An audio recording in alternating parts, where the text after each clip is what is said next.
7월의 밤비가 거대한 물의 장막처럼 서울에 쏟아져 내렸다. 화려한 강남의 거리를 씻어내고 마천루의 유리창에 비친 넌사인을 얼룩진 색채의 흔적으로 만들었다. 도시 최고의 VVIP 호텔 시그나투라 호텔 내부는 완전히 다른 세상이었다. 멀리서 들려오는 빗소리와 은은하게 숨겨진 디퓨저에서 퍼져나오는 섬세하고 값비싼 레몬그라스 향만이 절대적인 정적을 깨고 있었다. 호텔의 야간 매니저인 한유라에게 이 고요함은 보통 안정제와 같았다. 하지만 오늘 밤 그것은 마치 그녀의 부서진 심장의 조각들을 도울리는 소리의 벽과 같았다. 익숙한 복도의 모든 구석 따뜻한 노란 조명. 하나하나가 불과 몇 시간 전에 일어난 배신의 고통을 비웃는 듯 했다. 3년간 사귄 남자친구 강민호의 차가운 이별 통보는 여전히 유리 조각처럼 날카롭게 귓가에 맴돌았다. 그는 승진을 위해 이사의 딸을 선택했고 그녀를 아무런 망설임 없이 뒤에 남겨두었다. 한유라는 속에서 치밀어 오르는 메스꺼움을 억누르며 깊은 숨을 내쉬었다. 그녀는 완벽하게 재단된 유니폼의 옷깃을 바로잡고 보이지 않는 주름을 펴며 수년간 단련해온 프로의 가면을 썼다. 심장은 피를 흘리고 있을지언정 시그나투라의 매니저로서 그녀는 어떤 나약함도 보일 수 없었다. 일이 그녀의 마지막 요새였고 자신이 여전히 가치 있다고 느끼는 유일한 장소였다. 한 매니저님 18층 이상 없습니다. 마지막 순찰 완료했습니다. 보안 직원의 목소리가 무정의를 통해 단조롭게 흘러나왔다. 알겠습니다. 이 팀장님 수고하셨습니다. 그녀는 한치의 흔들림도 없는 차분하고 명료한 목소리로 답했다. 교대 전에 25층 동쪽 복도는 제가 직접 마지막으로 확인하겠습니다. 25층은 프레지덴셜 스위트와 로열 스위트 전용 공간으로 프라이버시와 보안이 최우선으로 여겨지는 곳이었다. 그곳은 그녀의 영역이었고 가장 작은 디테일 하나까지 완벽해야만 했다. 흰 장갑을 끼고 그녀는 전용 엘리베이터에 올라탔다. 차가운 금속 재질의 마스터키 카드가 손바닥 안에 단단히 잡혔다. 25층 복도는 페르시안 실크 카펫이 두껍게 깔려 있어 모든 발소리를 집어삼켰다. 유명 현대미술 작가들의 그림이 벽에 걸려 있었고 지능형 조명 시스템이 자동으로 강도를 조절하며 작품들을 비추고 있었다. 공기는 너무나 고요해서 유라는 지치고 아픈 자신의 심장 박동 소리를 들을 수 있을 정도였다. 그녀는 무거운 티크 목재 문들을 지나치며 각 전자 잠금 장치와 은밀하게 숨겨진 보안 카메라를 눈으로 확인했다. 복도 끝 2개의 프레지덴셜 스위트를 연결하는 작은 서비스 통로로 향했을 때 무언가 이상한 것이 그녀의 눈에 들어왔다.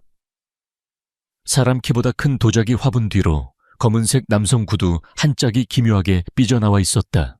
유라의 심장이 덜컥 내려앉았다.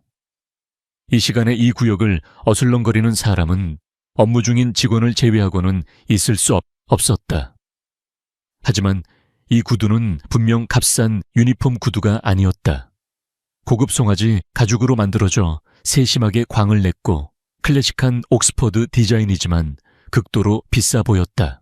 직업적 본능이 즉시 개인적인 고통을 압도했다. 유라는 소리 없이 천천히 다가갔다. 그녀는 조심스럽게 화분 주위를 살폈다. 한 남자가 바닥에 쓰러져 있었다. 그는 몸에 꼭 맞는 네이비색 정장을 입고 있었는데 지금은 구겨져 있었다. 실크 넥타이는 느슨하게 풀려 있었고 그의 얼굴은 노란 조명 아래 창백했다. 입술은 약간 보랏빛을 띠었고 가슴은 얕고 희미하게 오르내리고 있었다. 그의 손 옆에는 깨진 유리잔이 있었고 남은 몇 방울의 물이 비싼 카펫 위로 번져 있었다. 유라는 즉시 무릎을 꿇어놓았다. 강민호에 대한 생각, 배신에 대한 모든 상념이 연기처럼 사라졌다. 이제 그녀의 머릿속에는 오직 호텔의 비상 프로토콜 뿐이었다. 규칙 1 현장에 손대지 말 것. 규칙 2 즉시 내부 비상 연락망을 통해 보안 책임자와 지정 의료팀에 보고할 것. 규칙 3 구역을 봉쇄하고 지시를 기다릴 것. 이 규칙들은 호텔을 모든 법적 책임으로부터 보호하고 모든 사고가 통제된 방식으로 처리되도록 설계되었다. 이를 어기는 것은 즉각적인 해고를 의미했다. 그녀는 무정히 버튼을 누르려 손을 뻗었지만 멈칫했다. 그녀의 시선이 다시 한번 남자를 훑었다. 그의 호흡은 점점 더 약해지고 있었다. 입술의 보랏빛은 더 넓게 퍼지는 것 같았다. 그녀는 고위 관리자를 위한 고급 의료 훈련 과정을 이수했고 모든 징후는 한 가지를 가리키고 있었다. 급성 중독. 혹은 극심한 아나필락시스 쇼크.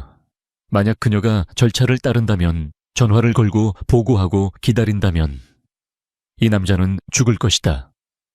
의료팀이 모든 장비를 갖추고 이곳에 도착하기 전에 그는 몇 분 안에 죽을 것이다. 유라의 마음속에서 격렬한 갈등이 일어났다. 인턴 접수원부터 시작해 시그나투라의 최연소 여성 매니저가 되기까지 10년간의 끊임없는 노력이 하룻밤 사이에 물거품이 될 수 있었다. 하지만 그녀는 서서히 생명을 잃어가고 있는 얼굴을 보았다. 그는 사업가일 수도 정치인일 수도 혹은 그저 부유한 손님일 수도 있었다. 하지만 무엇보다도 그는 한 인간이었고 그녀의 눈앞에서 죽어가고 있었다. 젠장 그녀는 이를 악물고 내뱉었다. 결정적인 순간 그녀는 규칙 대신 사람을 선택했다.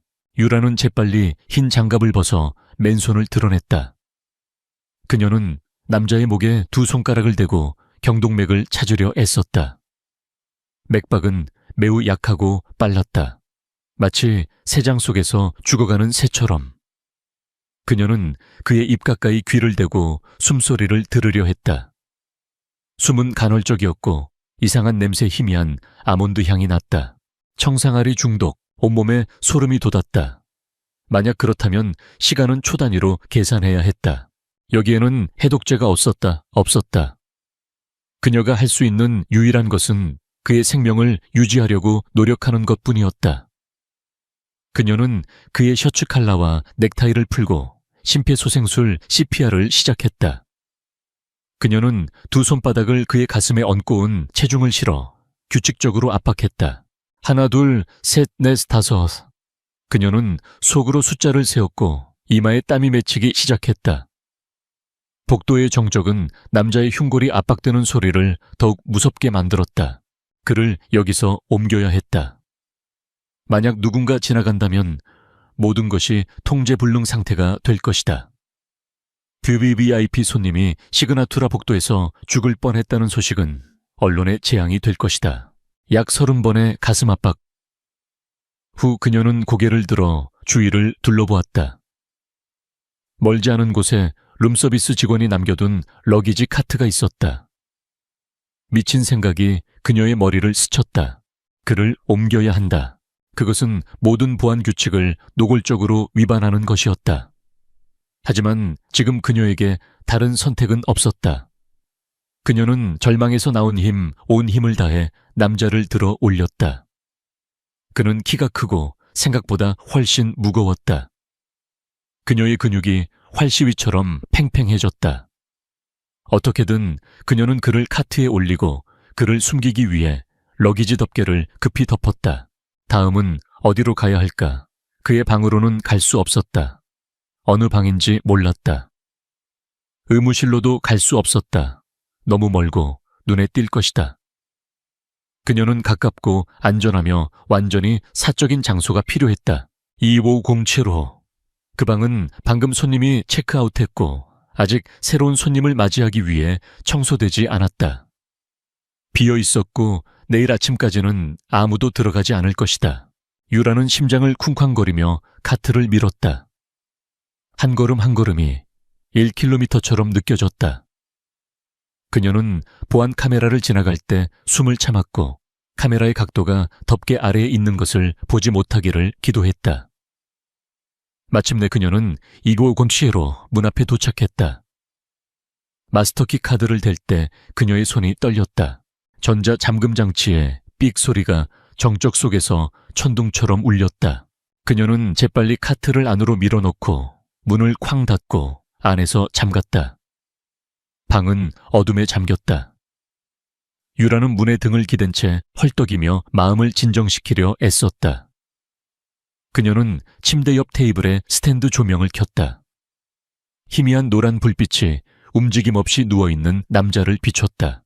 그녀는 카트에서 그를 침대로 끌어내렸다. 거의 기진맥진하게 만드는 힘든 일이었다. 그녀는 계속해서 CPR을 실시했고 인공호흡을 번갈아 했다. 시간이 흘렀다 얼마나 지났는지 알 수 없었다. 10분, 20분 그녀의 온 세상은 이 남자의 심장 박동과 호흡 그리고 숫자를 세는 것에만 집중되어 있었다. 그리고 그때 기적이 일어났다. 그녀가 한번 숨을 불어넣은 후 남자가 갑자기 격렬하게 기침을 했다. 그는 몸을 웅크렸고 목에서 쉰 신음소리가 터져나왔다.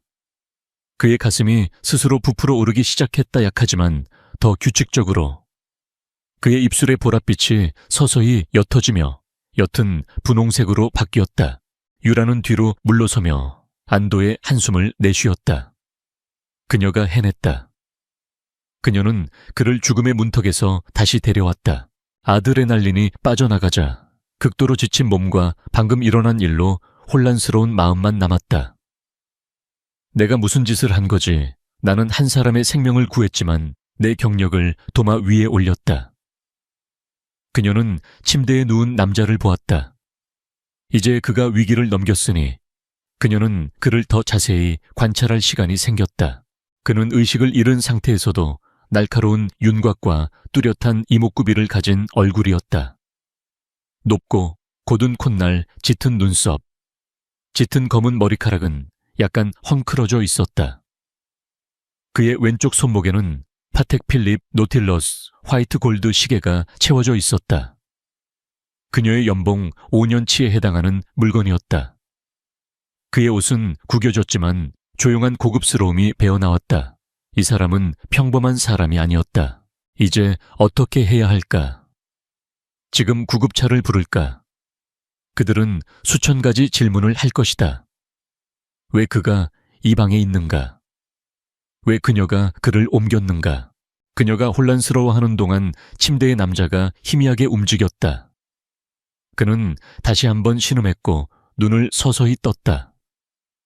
그것은 깊고 짙은 갈색 눈동자였지만 지금은 흐릿하고 초점이 없었다. 그의 시선은 천장을 훑다가 유라의 얼굴에 멈췄다. 마른 입술이 움직이며 말을 만들려고 애썼다. 거의 들리지 않는 쉰 목소리가 새어나왔다. 누구세요? 한유라는 그 자리에 얼어붙은 채 서 있었다. 심장은 여전히 미친 듯이 뛰고 있었다.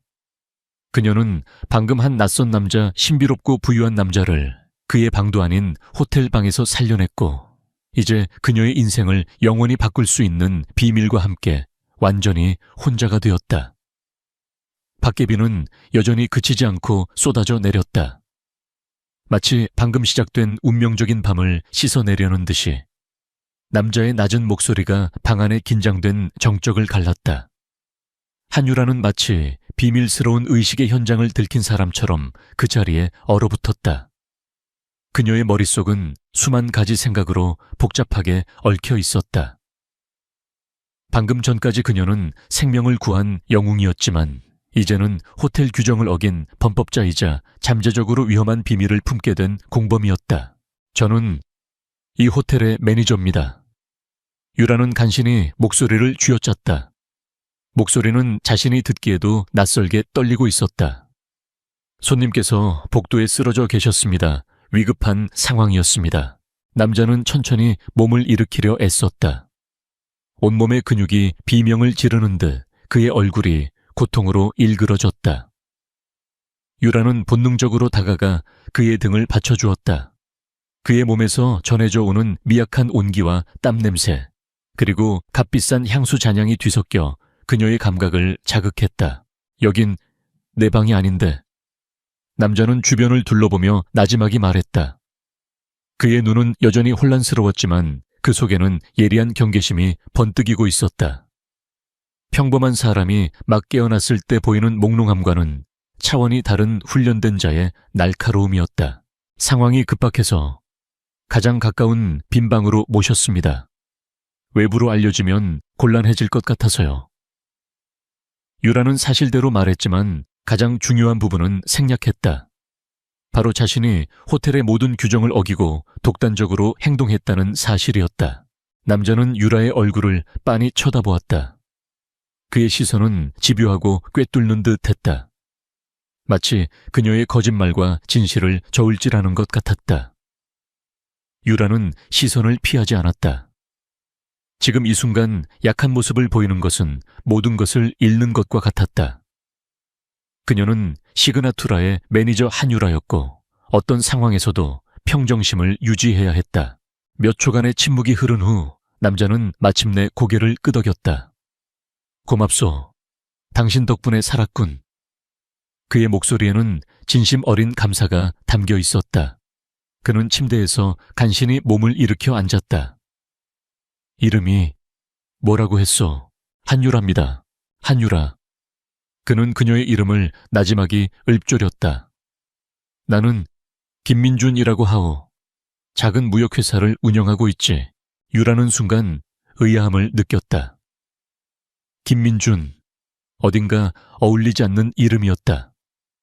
그의 손목에 채워진 파텍 필립 시계, 그의 몸에 완벽하게 맞는 최고급 정장, 그리고 죽음의 문턱에서도 잃지 않는 그 위압감은 작은 무역회사 사장과는 거리가 멀었다. 그는 명백히 정체를 숨기고 있었다. 유라는 굳이 그것을 파고들지 않았다. 그녀 역시 그에게 모든 것을 말하지 않았으니 피장파장이었다. 김민준 씨, 몸은 좀 어떠세요? 병원에 연락해야 할 것 같습니다. 아니, 괜찮소. 그는 단호하게 고개를 저었다. 병원에는 갈 수 없소, 여소. 절대로. 그의 눈빛이 다시 한번 날카로워졌다. 이 일은 우리 둘만 아는 걸로 해야겠소. 한 매니저, 내 말 무슨 뜻인지 알겠소. 그것은 부탁이 아니라 명령에 가까운 어조였다. 유라는 선택의 여지가 없음을 깨달았다. 그녀는 이미 너무 깊이 엮여버렸다. 알겠습니다. 하지만 계속 여기 계실 수는 없습니다. 곧 직원들이 청소하러 올 겁니다. 알고 있어. 30분만 시간을 주시오. 기력을 좀 회복해야겠어. 그는 벽에 등을 기댄 채 눈을 감았다. 식은땀이 그의 이마를 타고 흘러내렸다. 그는 겉으로는 강한 척했지만 몸은 아직 독의 후유증에서 벗어나지 못한 상태였다. 유라는 방 한쪽 구석으로 물러나 그를 지켜보았다. 남자는 숨을 고르며 무언가 깊이 생각에 잠긴 듯했다. 그의 정체는 무엇일까? 왜 누군가가 그를 죽이려 했을까? 그리고 하필이면 왜 시그나투라 호텔에서 수많은 의문이 그녀의 머릿속을 떠다녔다. 한편 서울의 또 다른 곳 어둠과 영희로 자욱한 한 고급 빌라의 서재에서는 다른 종류의 긴장감이 흐르고 있었다. LK그룹의 경쟁사인 태아홀딩스의 최민준 전무는 값비싼 콘약잔을 천천히 돌리며 전화를 받고 있었다.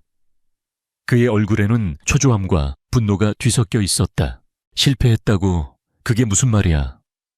그의 목소리는 낮았지만 그 안에 담긴 살기는 상대방을 얼어붙게 만들기에 충분했다. 전화기 너머에서 아첨하는 듯한 목소리가 들려왔다. 죄송합니다, 전무님. 분명히 처리했다고 생각했습니다. 그가 마실 음료에 확실히 넣었습니다. 하지만 갑자기 사라져 버렸습니다. 호텔 전체를 뒤졌지만 흔적도 찾을 수 없었습니다. 사라져 사람이 증발이라도 했다는 건가? 최민주는 잔을 세게 내려놓았다. 투명한 액체가 출렁이며 카펫 위로 떨어졌다. 권지혁 그놈이 얼마나 철두철미한 놈인지 몰라. 그놈이 살아있다는 건 우리 계획 전체가 위험에 빠졌다는 뜻이야. 당장 그 호텔의 CCTV부터 확보해. 누가 그를 도왔는지, 어디로 사라졌는지 알아내. 쥐새끼 한 마리라도 놓치지 마. 네네, 알겠습니다, 전무님. 전화를 끄는 최민주는 창가로 다가가 서울의 야경을 내려다보았다. 그의 눈에는 도시의 불빛이 아니라 권력에 대한 탐욕과 경쟁자에 대한 증오가 불타고 있었다. 권지혁, LK그룹의 젊은 회장. 그의 눈의 가시 같은 존재. 오늘 밤 그는 권지혁을 영원히 제거할 절호의 기회를 잡았다고 생각했다. 해외 투자자와의 비공식적인 만남을 위해 권지혁이 시그나투라 호텔에 혼자 온다는 정보를 입수했고 내부 임무를 매수해 그의 음료에 치명적인 독을 타는 데 성공했다. 모든 것이 완벽했다. 하지만 마지막 순간에 무언가 잘못되었다. 누군가 그를 도왔다. 최민준의 머릿속에 한 가지 생각이 스쳤다. 호텔 직원, 외부인의 도움 없이는 감쪽같이 사라질 수 없다. 그는 즉시 다른 번호로 전화를 걸었다. 나다. 시그나투라 호텔 총 지배인에게 연락해. 보안상의 이유로 25층 전체의 출입 기록과 CCTV 영상을 요구한다고. 내 이름 대면 알아서 기겠지. 그리고 강민호 대리에게도 연락해서 내일 아침 내 사무실로 오라고 해. 강민호. 한유라를 버리고 최민준의 라인을 타기 위해 발버둥치는 야심 많은 젊은이. 그는 최민준에게 유용한 장기말이 될 터였다. 다시 2보 금 7호. 약속한 30분이 지났다. 권지혁아니 김민준이라고 자신을 소개한 남자는 훨씬 나아 보였다. 창백했던 얼굴에 혈색이 돌기 시작했고 호흡도 안정되었다. 그는 유라에게 물 한 잔을 부탁했고 그녀가 가져다 준 물을 단숨에 들이켰다. 이제 가봐야겠어. 그가 자리에서 일어서며 말했다. 옷매무새를 가다듬는 그의 손길에는 다시금 위험이 서려 있었다. 한 매니저, 오늘 일은 평생 잊지 않겠소. 이 빚은 반드시 갚겠소. 빚이라고 생각하지 않으셔도 됩니다. 제 직업상 해야 할 일을 했을 뿐입니다. 유라는 거짓말을 했다. 그녀가 한 일은 그녀의 직업을 위태롭게 하는 일이었다. 아니, 당신은 규칙을 어겼소. 나를 위해 당신의 모든 것을 걸었지. 그가 유라의 눈을 똑바로 보며 말했다. 나는 그런 빚을 지고는 못 사는 사람이요. 그는 잠시 망설이다가 안주머니에서 명함 지갑을 꺼냈다. 하지만 이내 다시 집어넣었다. 지금 그의 진짜 명함을 주는 것은 그녀를 더 큰 위험에 빠뜨리는 일일 수 있었다. 대신 그는 손목에 파텍 필립 시계를 풀었다. 이걸 받으시오. 유라는 깜짝 놀라 손을 내저었다. 아닙니다. 이럴 수는 없습니다. 너무 과분합니다. 과분하지 않소. 내 목숨값에 비하면 아무것도 아니지. 이건 그냥 작은 성의 표시일 뿐이오. 그리고 연락할 방법이기도 하고. 그가 시계를 그녀의 손에 억지로 쥐어주었다. 뒷면에 작은 번호가 새겨져 있어. 무슨 일이 생기면, 아주 위험한 상황에 처하면 그 번호로 연락하시오. 김민준 씨의 시계를 가지고 있다고만 말하면 둬. 그는 더 이상 말을 잇지 않고 방을 나설 채비를 했다. 내가 나간 뒤 10분 후에 이 방을 나오시오. 그리고 오늘 밤 아무 일도 없었던 것처럼 행동하시오. 할 수 있겠어. 자, 유라는 묵묵히 고개를 끄덕였다. 그녀의 손 안에서 시계가 묵직한 존재감을 뿜어냈다. 권지혁은 모자를 깊숙이 눌러쓰고 아무도 없는 복도를 유령처럼 빠져나갔다. 그는 비상 계단을 이용해 호텔을 벗어났고 미리 대기시켜둔 채 올라탔다. 차에 타자마자 그의 부하가 걱정스러운 얼굴로 물었다. 회장님, 괜찮으십니까? 갑자기 연락이 두절되셔서. 최민준 그놈 짓이다. 권지혁은 차갑게 말했다. 하지만 누군가 나를 살렸어. 시그나투라 호텔의 한유라 매니저. 그녀에 대해 알아봐. 가족, 친구, 경력, 모든 것을. 하지만 절대 그녀가 눈치채게 해서는 안 돼. 멀리서 조용히 보호해. 아마 최민준이 곧 그녀를 찾아낼 테니. 알겠습니다, 회장님. 권지혁은 차창 밖으로 스쳐 지나가는 서울의 거리를 보며 눈을 감았다. 한유라. 그녀의 당당하고 흔들림 없던 눈빛이 떠올랐다. 자신을 구하기 위해 망설임 없이 위험을 감수했던 여자. 그는 그녀에게 빚을 졌다. 그리고 권지혁은 빚을 지는 것을 세상에서 가장 싫어하는 남자였다. 다음 날 아침 시그나투라 호텔은 발칵 뒤집혔다. 태아홀딩스의 최민준 전무가 직접 보낸 사람들이 들이닥쳐 총지배인을 압박했다. 그들은 VVIP 고객 정보 유출 가능성이라는 명목으로 지난밤 25층의 모든 기록을 요구했다. 총지배인은 굴욕적으로 모든 자료를 넘겨줄 수밖에 없었다. 한유라는 평소와 다름없이 출근했다. 밤새 한숨도 못 잤지만 피곤한 기색 하나 없이 완벽한 모습이었다. 하지만 호텔 전체의 감도는 무거운 공기를 느끼지 못할 만큼 어리숙하지는 않았다. 그녀는 직감적으로 어젯밤의 일이 벌써 수면 위로 떠오르고 있음을 알았다. 그리고 오후가 되었을 때 그녀는 총지배인실로 호출되었다. 총지배인은 기름진 땀을 흘리며 그녀를 맞았다. 그의 책상 위에는 지난밤의 CCTV 영상 캡처 사진들이 흩어져 있었다. 그중 하나는 흐릿하지만 분명히 유라가 러기지 카트를 밀고 2묘07호로 들어가는 모습이었다. 한 매니저, 총지배인이 입을 열었다. 이게 어떻게 된 일인지 설명해 보겠나. 어젯밤 EVA 송7호에서 뭘 한 거지? 유라의 심장이 바닥으로 떨어지는 것 같았다. 올 것이 생각보다 너무 빨리 오고야 말았다. 총지배인의 사무실 안공기는 무겁고 차가웠다.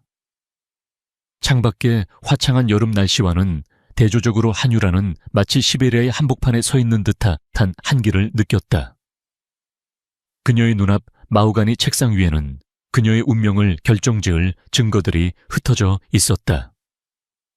흐릿한 CCTV 캡처 사진 속 러기지 카트를 밀고 있는 자신의 모습은 변명의 여지가 없는 유죄 선고처럼 보였다. 한 매니저 다시 한번 묻겠네. 총지배인은 이마에 맺힌 땀을 닦으며 말했다. 그의 목소리에는 권위보다는 불안감이 더 짙게 배어 있었다. 태아홀딩스의 압박과 호텔의 명성 사이에서 그는 이미 정신적으로 무너져 내리고 있었다. 어젯밤 무슨 일이 있었던 건가? 저 카트 안에는 무엇이 있었지? 유라의 입술이 바짝 말랐다. 진실을 말할 수 있을까? 한 남자의 목숨을 구했다고 그가 독살당할 뻔했다고 말할 수 있을까? 아무도 믿지 않을 것이다. 오히려 정신 나간 여자 취급을 받거나 더 큰 음모에 연루되었다는 의심을 살 뿐이다. 그녀는 권지혁 아니 김민준이라는 남자와 한 약속을 떠올렸다. 이 일은 우리 둘만 아는 걸로 해야 하오. 그 약속은 이제 그녀 자신을 지키기 위한 유일한 방패였다. 죄송합니다, 총지배인님. 제가 판단 착오를 했습니다. 유라는 미리 준비해둔 거짓말을 시작했다. 그녀의 목소리는 놀라울 정도로 차분했다. VIP 고객 한 분이 과음을 하셔서 복도에서 잠이 드셨습니다. 호텔의 명성에 누가 될까 염려되어 다른 직원들에게 알리지 않고 제 선에서 조용히 처리하려 했습니다. 고객을 카트에 태워 방으로 모셔다 드리는 과정에서 찍힌 사진입니다. 그것은 그럴듯한 변명이었다. VVIP 호텔에서는 종종 일어나는 일이었고 매니저의 재량으로 처리할 수 있는 범위 안에 있었다. 하지만 총지배인의 얼굴은 여전히 의심으로 가득했다. 그 고객이 누군가 투숙객 명단과 대조해봤지만 25층에는 그런 인상착의의 고객이 없었네. 그분은 투숙객의 방문객이셨습니다. 신원을 밝히기를 원치 않으셨습니다. 말이 안 되잖나. 총지배인이 책상을 내리쳤다. 한 매니저답지 않게 왜 이렇게 허술한 변명을 하는 건가? 솔직히 말해 태하홀딩스에서 자네를 지목하고 있단 말일세 자네가 경쟁사 스파이라도 되는 것처럼 몰아가고 있다고. 그 순간 사무실 문이 노크 소리와 함께 열리고 한 남자가 들어왔다. 익숙한 얼굴 하지만 이제는 낯설게만 느껴지는 그 얼굴. 그녀의 전 남자친구 강민호였다. 그는 말끔한 정장 차림에 자신만만한 미소를 띠고 있었다. 그의 손에는 서류 파일이 들려 있었다. 총지배인님 찾으시는 자료를 가져왔습니다. 그는 유라를 보란 듯이 쳐다보며 말했다. 그의 눈빛에는 노골적인 조롱과 승리감이 담겨 있었다. 유라의 심장이 차갑게 식어 내렸다. 그가 왜 여기에 이 상황과 무슨 관련이 있는 거지? 강민호는 총지배인에게 파일을 건넸다. 한유라 매니저가 어젯밤 만났다는 방문객의 신원에 대한 자료입니다. 그리고 이것은 한 매니저의 개인 계좌 거래 내역서입니다. 총지배인은 의아한 표정으로 서류를 넘겨보았다. 그리고 그의 얼굴은 경악으로 이내 분노로 바뀌었다. 그는 서류를 유라의 얼굴 앞에 집어던졌다. 이게 뭔가 설명해봐. 유라는 떨리는 손으로 바닥에 흩어진 서류들을 주었다. 첫 번째 서류는 조작된 방문객 신청서였다. 그녀의 필체를 교묘하게 모방하여 마치 그녀가 신원불명의 남자를 의도적으로 호텔에 들인 것처럼 꾸며져 있었다. 그리고 두 번째 서류. 그녀의 계좌에 어젯밤 날짜로 5천만 원이 입금된 내역이었다. 보내는 사람의 이름은 공란이었다. 완벽한 함정이었다. 아닙니다. 이건 제가 한 게 아닙니다. 이건 모함입니다. 유라는 필사적으로 외쳤다. 모함. 강민호가 비웃으며 끼어들었다. 유라 씨, 이제 그만 인정하지. 당신이 태하 홀딩스에 매수되었다는 소문이 파다해. LK그룹 회장의 비공식 미팅 정보를 빼돌리는 대가로 거액의 돈을 받았다고. 그런데 일이 틀어져서 그 남자를 빼돌리려다 실패한 거지. 안 그런가? 세상이 무너지는 것 같았다. 그녀를 가장 잘한다고 생각했던 남자가 그녀의 등에 가장 날카로운 칼을 꽂고 있었다. 강민호는 최민준에게 충성을 바치는 대가로 그녀를 제물로 삼은 것이다. 그녀의 명성, 그녀의 경력, 그녀의 모든 것을 파괴하여 자신의 입지를 다지려 하고 있었다. 한유라 매니저, 총지배인이 차갑게 선언했다. 당신을 오늘부로 해고하네. 우리 호텔은 당신 같은 직원을 용납할 수 없네. 보안팀을 부르기 전에 조용히 짐 싸서 나가주게. 모든 것이 끝났다. 10년간 쌓아 올린 탑이 단 몇 시간 만에 먼지처럼 허물어졌다. 유라는 아무 말도 할 수 없었다. 어떤 변명도 어떤 저항도 무의미했다. 그녀는 텅 빈 눈으로 강민호를 바라보았다. 그는 만족스러운 미소를 지으며 어깨를 으쓱할 뿐이었다. 유라는 로봇처럼 자신의 사물함으로 걸어가 짐을 챙겼다. 동료들은 그녀를 벌레 보듯 피하거나 안타까운 눈빛으로 쳐다볼 뿐 누구 하나 말을 걸어오지 않았다. 시그나투라 호텔을 나서는 그녀의 발걸음은 청음망은 무거웠다. 쏟아지는 햇살이 마치 그녀의 실패를 조롱하는 것 같았다. 그녀는 이제 갈 곳이 없었다. 업계에 이미 소문이 퍼졌을 것이다. 경쟁사에 매수된 스파이. 어떤 호텔도 그녀를 받아주지 않을 것이다. 집으로 돌아온 유라는 텅 빈 방 안에 주저앉았다. 눈물이 쏟아져 나왔다. 배신감, 억울함, 절망감이 한꺼번에 그녀를 덮쳤다. 그녀는 그저 한 사람의 생명을 구했을 뿐인데 왜 이런 결과를 맞아야 하는가? 세상은 왜 이토록 불공평한가? 그렇게 얼마나 울었을까? 그녀의 휴대폰이 울렸다. 모르는 번호였다. 받을 기운도 없었지만 벨소리는 끈질기게 이어졌다. 마지못해 전화를 받았다. 여보세요. 한유라 씨 접니다. 익숙하면서도 낯선 목소리. 유라는 잠시 생각에 잠겼다. 그리고 숨을 헙 들이마셨다. 김민준. 그녀가 구해준 남자였다. 어떻게 제 번호를 찾는 건 어렵지 않았습니다. 지금 어디십니까? 그의 목소리는 침착했지만 그 안에 담긴 무게감은 전화기를 통해서도 고스란히 전해져 왔다. 집입니다만 무슨 일로? 당신에게 갈 빚이 있어서요. 30분 뒤에 댁 앞으로 나가보시죠. 검은색 세단이 기다리고 있을 겁니다. 전화는 일방적으로 끊겼다. 유라는 멍하니 휴대폰을 들고 있었다. 지금 이 상황에 그가 왜 무슨 빚을 갚겠다는 것인가?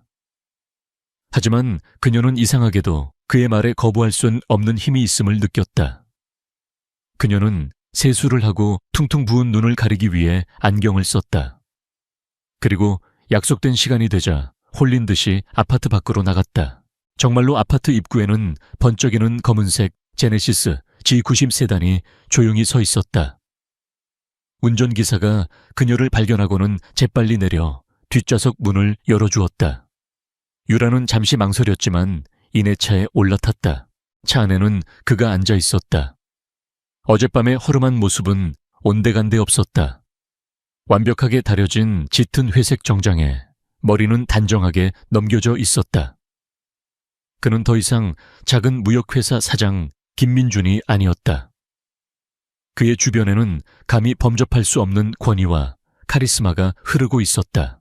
만나서 반갑습니다, 한유라 씨. 다시 정식으로 소개하죠. 저는 LK그룹 회장 권지혁입니다. 유라는 숨을 쉴 수 없었다. LK그룹, 대한민국 경제를 움직이는 거대 재벌, 그리고 그 그룹의 총수인 회장. 그녀가 구한 남자가 바로 그 권지혁이었다니. 모든 퍼즐 조각이 맞춰지는 순간이었다. 그가 왜 독살당할 뻔했는지, 왜 최민준이 그토록 필사적으로 그를 찾았는지, 그리고 왜 자신이 이토록 완벽한 함정에 빠져야만 했는지 오늘 있었던 일 모두 들었습니다. 권지혁이 차분하게 말했다. 당신이 나 때문에 억울하게 해고당하고 명예까지 실추되었다는 사실을요. 미안하게 생각합니다. 회장님께서 사과하실 일은 아닙니다. 유라는 간신히 대답했다. 아닙니다. 내 책임입니다. 그는 단호했다. 그리고 나는 내 책임을 회피하는 사람이 아닙니다. 한유라 씨, 당신은 나를 살렸고 그 대가로 모든 것을 잃었습니다. 이제 내가 당신에게 보상할 차례입니다. 차가 서울의 중심부 거대한 빌딩 숲으로 향했다. 마침내 차가 멈춘 곳은 LK그룹 본사 건물 앞이었다. 유라는 위압적인 건물 크기에 압도당했다. 권지혁은 그녀를 데리고 회장 전용 엘리베이터를 타고 최상층으로 올라갔다. 거대한 회장실은 서울 시내가 한눈에 내려다 보이는 통유리로 되어 있었다. 한유라 씨. 권지혁이 그녀를 돌아보며 말했다. 그의 눈빛은 진지하고 강렬했다. 나는 당신에게 일자리를 돌려주거나 돈으로 보상하려는 게 아닙니다. 그런 건 당신이 겪은 고통에 대한 모욕일 뿐이죠. 나는 당신에게 복수할 기회를 주려고 합니다. 복수 말입니까?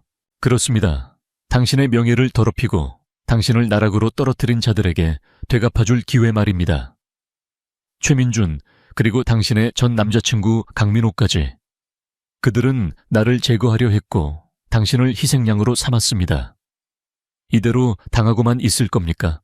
유라는 주먹을 꽉 쥐었다. 억울함과 분노가 다시금 치밀어 올랐다. 그녀는 이대로 무너지고 싶지 않았다. 제가 뭘 하면 되죠? 권지혁의 입가에 옅은 미소가 번졌다. 그가 기다리던 대답이었다. 내 사람이 되십시오. 그가 제안했다. 내 비서실 직속 특별 보좌관이 되어주십시오. 당신은 호텔에서 최고의 관리자였습니다.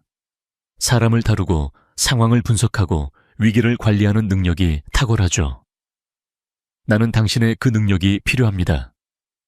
나와 함께 최민준과 그의 세력들을 무너뜨립시다. 당신의 억울함을 풀고 당신의 명예를 되찾는 겁니다. 어떻게 생각하십니까? 그것은 거부할 수 없는 제안이었다. 절망의 잿더미 속에서 발견한 한 줄기 빛과 같았다. 그녀는 더 이상 잃을 것이 없었다. 남은 것은 오직 되찾아야 할 명예와 갚아주어야 할 빚뿐이었다. 유라는 권지혁의 눈을 똑바로 마주 보았다. 그녀의 눈에서는 더 이상 눈물이 흐르지 않았다. 대신 차가운 결의가 불꽃처럼 타오르고 있었다. 하겠습니다. 회장님의 제안 받아들이겠습니다. 그 순간 두 사람의 운명적인 동맹이 시작되었다.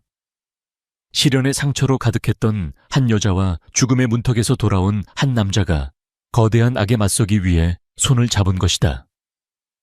그들의 복수극은 이제 막 서막을 올리고 있었다. LK그룹 본사 최상층에 위치한 회장실은 거대한 권력의 심장부와 같았다. 한쪽 벽면 전체를 차지한 통유리창 너머로 서울의 스카이라인이 장엄하게 펼쳐져 있었고 방 안의 모든 가구는 군더더기 없는 디자인 속에 최고급 소재의 위용을 감추고 있었다.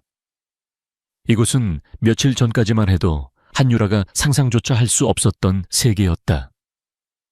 호텔이라는 통제되고 우아한 서비스의 세계와는 완전히 다른 차갑고 날카로운 경쟁의 공기가 공간을 지배하고 있었다.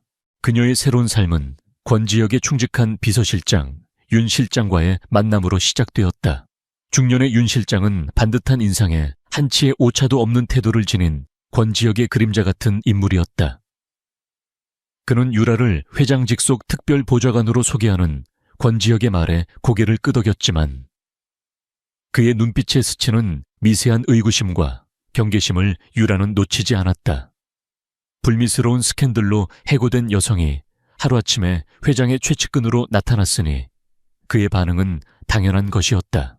한유라 보좌관의 사무 공간은 회장실 안쪽 서재에 마련해 두었습니다. 필요한 모든 지원을 아끼지 마십시오. 권지혁의 목소리는 단호했다. 윤 실장은 짧게 알겠습니다 회장님 이라고 답한 뒤 유레게로 시선을 돌렸다. 한유라 보좌관님 업무에 필요한 것이 있다면 언제든 말씀해 주십시오. 그의 목소리는 정중했지만 명백한 거리감이 느껴졌다. 유라는 그를 향해 가볍게 고개를 숙였다. 감사합니다 윤 실장님. 앞으로 잘 부탁드립니다. 그녀는 기죽지 않았다. 이곳에서 살아남기 위해서는 실력으로 자신을 증명하는 수밖에 없다는 것을 이미 알고 있었다. 권지혁은 그녀를 자신의 집무실과 연결된 서재로 안내했다. 그곳에는 거대한 책상과 최신형 컴퓨터, 그리고 산더미 같은 서류 파일들이 그녀를 기다리고 있었다. 이것이 당신이 앞으로 읽고 분석해야 할 것들입니다. 권지혁이 파일 더미를 가리켰다. 최민준 태하홀딩스, 그리고 그들과 연관된 모든 인물과 거래에 대한 자료입니다. 당신의 전쟁터이자 무기고가 될 겁니다. 유라는 압도적인 자료의 양에 잠시 숨을 삼켰지만 이내 눈빛을 빛냈다. 두려움 대신 기묘한 흥분과 투지가 솟아올랐다. VVIP 고객의 까다로운 요구사항과 예측 불가능한 돌발 상황들을 관리하던 시절처럼 그녀는 이 복잡한 상황을 하나의 거대한 시스템으로 인식하기 시작했다. 움직이는 부품 각기 다른 성격, 그리고 반드시 존재할 약점들. 그녀는 그날부터 서재에 파묻혀 지냈다. 호텔리어로서 익혔던 세심함과 꼼꼼함으로 방대한 자료를 파고들었다. 그녀는 단순한 재무제표나 계약서 너머에 있는 사람을 보려 애썼다. 거래 이면에 숨겨진 인간의 욕망 관계의 역학, 그리고 성격적 결함들을 찾아내려 했다. 그녀의 증가는 예상보다 빨리 드러났다. 어느 날 저녁 권지혁과 그의 핵심 임원들은 태아홀딩스의 한 이사를 포섭하는 문제를 두고 회의를 하고 있었다. 그 이사는 최민준의 독단적인 경영에 불만을 품고 있다는 소문이 있었지만 극도로 조심스러운 성격 탓에 누구에게도 섣불리 접근하지 못하고 있었다. 직접 접촉해서 확실한 우리 편으로 만들어야 합니다. LK가 더 나은 대우를 약속한다면 넘어올 겁니다. 한 임원이 공격적인 접근법을 제안했다. 권지혁이 잠시 고민에 빠진 순간 서재에서 나온 유라가 조용히 입을 열었다. 죄송합니다만 그 방법은 아마 통하지 않을 겁니다. 모든 시선이 그녀에게로 쏠렸다. 윤 실장의 미간이 미세하게 좁아졌다. 유라는 아랑곳하지 않고 회의 테이블로 다가가 한 서류를 가리켰다. 박 이사님의 프로필을 분석해 봤습니다. 이분은 위험을 극도로 회피하는 성향을 가졌고 가족을 최우선으로 생각하며 자신의 유일한 자랑거리는 희귀 난초를 수집하는 취미입니다. 이런 분에게 공격적으로 접근하는 것은 오히려 그를 겁먹게 만들어 최민준에게 달려가 모든 것을 털어놓게 만드는 최악의 수가 될 수 있습니다. 그럼 대안이라도 있나? 다른 임원이 비꼬는 듯 물었다. 직접적인 접근 대신 간접적이고 부드러운 접근이 필요합니다. 유라는 차분하게 설명했다. 예를 들면 박 이사님의 부인이 후원하는 자선 바자회에 우리 쪽 사람이 자연스럽게 참여해 안면을 트는 겁니다. 혹은 난초 전문가를 통해 그의 취미에 접근하는 방법도 있습니다. 일과 전혀 상관없는 사적인 영역에서 신뢰를 쌓은 뒤 그가 스스로 우리에게 손을 내밀도록 만들어야 합니다. 회의실에는 정적이 흘렀다. 그녀는 기업의 전략이 아닌 인간의 심리를 꿰뚫고 있었다. 그것은 기존의 LK그룹 임원들에게는 없는 완전히 새로운 관점이었다. 권지혁의 입가에 흥미로운 미소가 떠올랐다. 좋은 생각이군. 윤 실장 한 보좌관의 의견대로 계획을 수정해서 다시 보고하도록. 윤 실장은 놀란 표정을 숨기지 못했지만 이내 알겠습니다 회장님 이라고 답하며 유라를 다시 쳐다보았다. 그의 눈빛에서 경계심이 조금씩 허물어지고 대신 호기심과 인정의 빛이 서리고 있었다. 그날 이후 유라와 권지혁의 관계는 급속도로 변화했다. 그들은 거의 매일 밤늦게까지 함께 일했다. 회장과 보좌관이라는 공식적인 관계는 점차 공동의 목표를 가진 파트너 관계로 바뀌어갔다. 거대한 회장실에서 단둘이 컵라면으로 저녁을 때우는 날들이 늘어났다. 화려하지만 텅 빈 공간 속에서 그들은 서로의 가장 깊은 상처와 마주하기 시작했다. 어느 늦은 밤 권지혁은 불쑥 물었다. 강민호라는 그 남자, 그에 대해 좀 더 자세히 듣고 싶군. 동정심 때문이 아니오. 적의 방식을 이해하고 싶어서. 유라는 잠시 망설였지만 이내 담담하게 입을 열었다. 그녀는 더 이상 상처받은 피해자가 아니었다. 냉철한 분석가로서 그녀는 강민호의 야망, 그의 열등감, 그리고 그가 무엇에 약한지를 객관적으로 설명했다. 자신의 아픔을 복수의 연료로 승화시키고 있는 그녀의 모습에 권지혁은 깊은 인상을 받았다. 유라도 용기를 내어 물었다. 회장님께서는 왜 그렇게 최민준 전무와 사이가 나쁘신 겁니까? 단순한 경쟁 관계는 아닌 것 같습니다. 권지혁은 잠시 창밖을 바라보았다. 그의 눈빛이 깊고 어두워졌다. 한때는 친구였소. 그는 씁쓸하게 입을 열었다. 같은 스승 밑에서 경영을 배웠지. 하지만 우리는 근본적으로 달랐어. 나는 사람을 얻어 함께 가려 했고 최민주는 사람을 밟고 혼자 올라서려 했지. 결국 그의 탐욕이 스승님의 신뢰를 배신하는 지경에 이르렀고 그때부터 우리는 돌아올 수 없는 강을 건넌 거요. 서로의 과거를 공유하면서 그들의 유대는 더욱 단단해졌다. 그것은 더 이상 복수라는 공동의 목표만으로 묶인 비즈니스 관계가 아니었다. 서로의 상처를 이해하고 서로의 능력을 존중하는 진정한 파트너십으로 발전하고 있었다. 그리고 마침내 그들의 첫 번째 방역이 시작되었다. 최민준이 LK그룹이 인수를 추진하던 한 유망한 바이오테크 기업을 불법적인 방법으로 가로채려 한다는 정보가 입수되었다. 그는 유령 회사를 내세워 그 회사의 대표를 협박하고 있었다. 권지혁의 팀은 즉각적인 자금 지원이나 법적 대응을 고려했다. 하지만 유라가 또다시 제동을 걸었다. 지금 우리가 직접 나서는 건 최민준에게 우리의 패를 보여주는 것과 같습니다. 더 교묘한 방법이 필요합니다. 그녀는 하얀 보드에 관계도를 그려가며 설명하기 시작했다. 우리의 목표는 바이오테크 회사를 구하는 것뿐만 아니라 이 과정에서 최민준의 불법 행위 증거를 확보하고 그를 태아 홀딩스 내부에서 고립시키는 것입니다. 그녀의 계획은 대담하고 정교했다. LK그룹은 전면에 나서지 않는다. 대신 협박에 시달리는 바이오테크 대표에게 익명의 조력자가 되어주는 것이다. 유라는 자신의 옛 호텔 인맥과 이벤트 기획자 시절의 네트워크를 총동원했다. 그녀는 바이오테크 대표의 이사회 멤버 중 한 명이 자주 가는 고급 레스토랑의 예약을 우연히 돕는 척하며 최민준의 유령 회사에 대한 의심스러운 정보 한 조각을 슬쩍 흘렸다. 또 다른 이사의 자녀가 다니는 학교의 기부 행사에 우연히 거액을 기부하며 환심을 샀다. 그것은 마치 잘 짜인 연극과 같았다.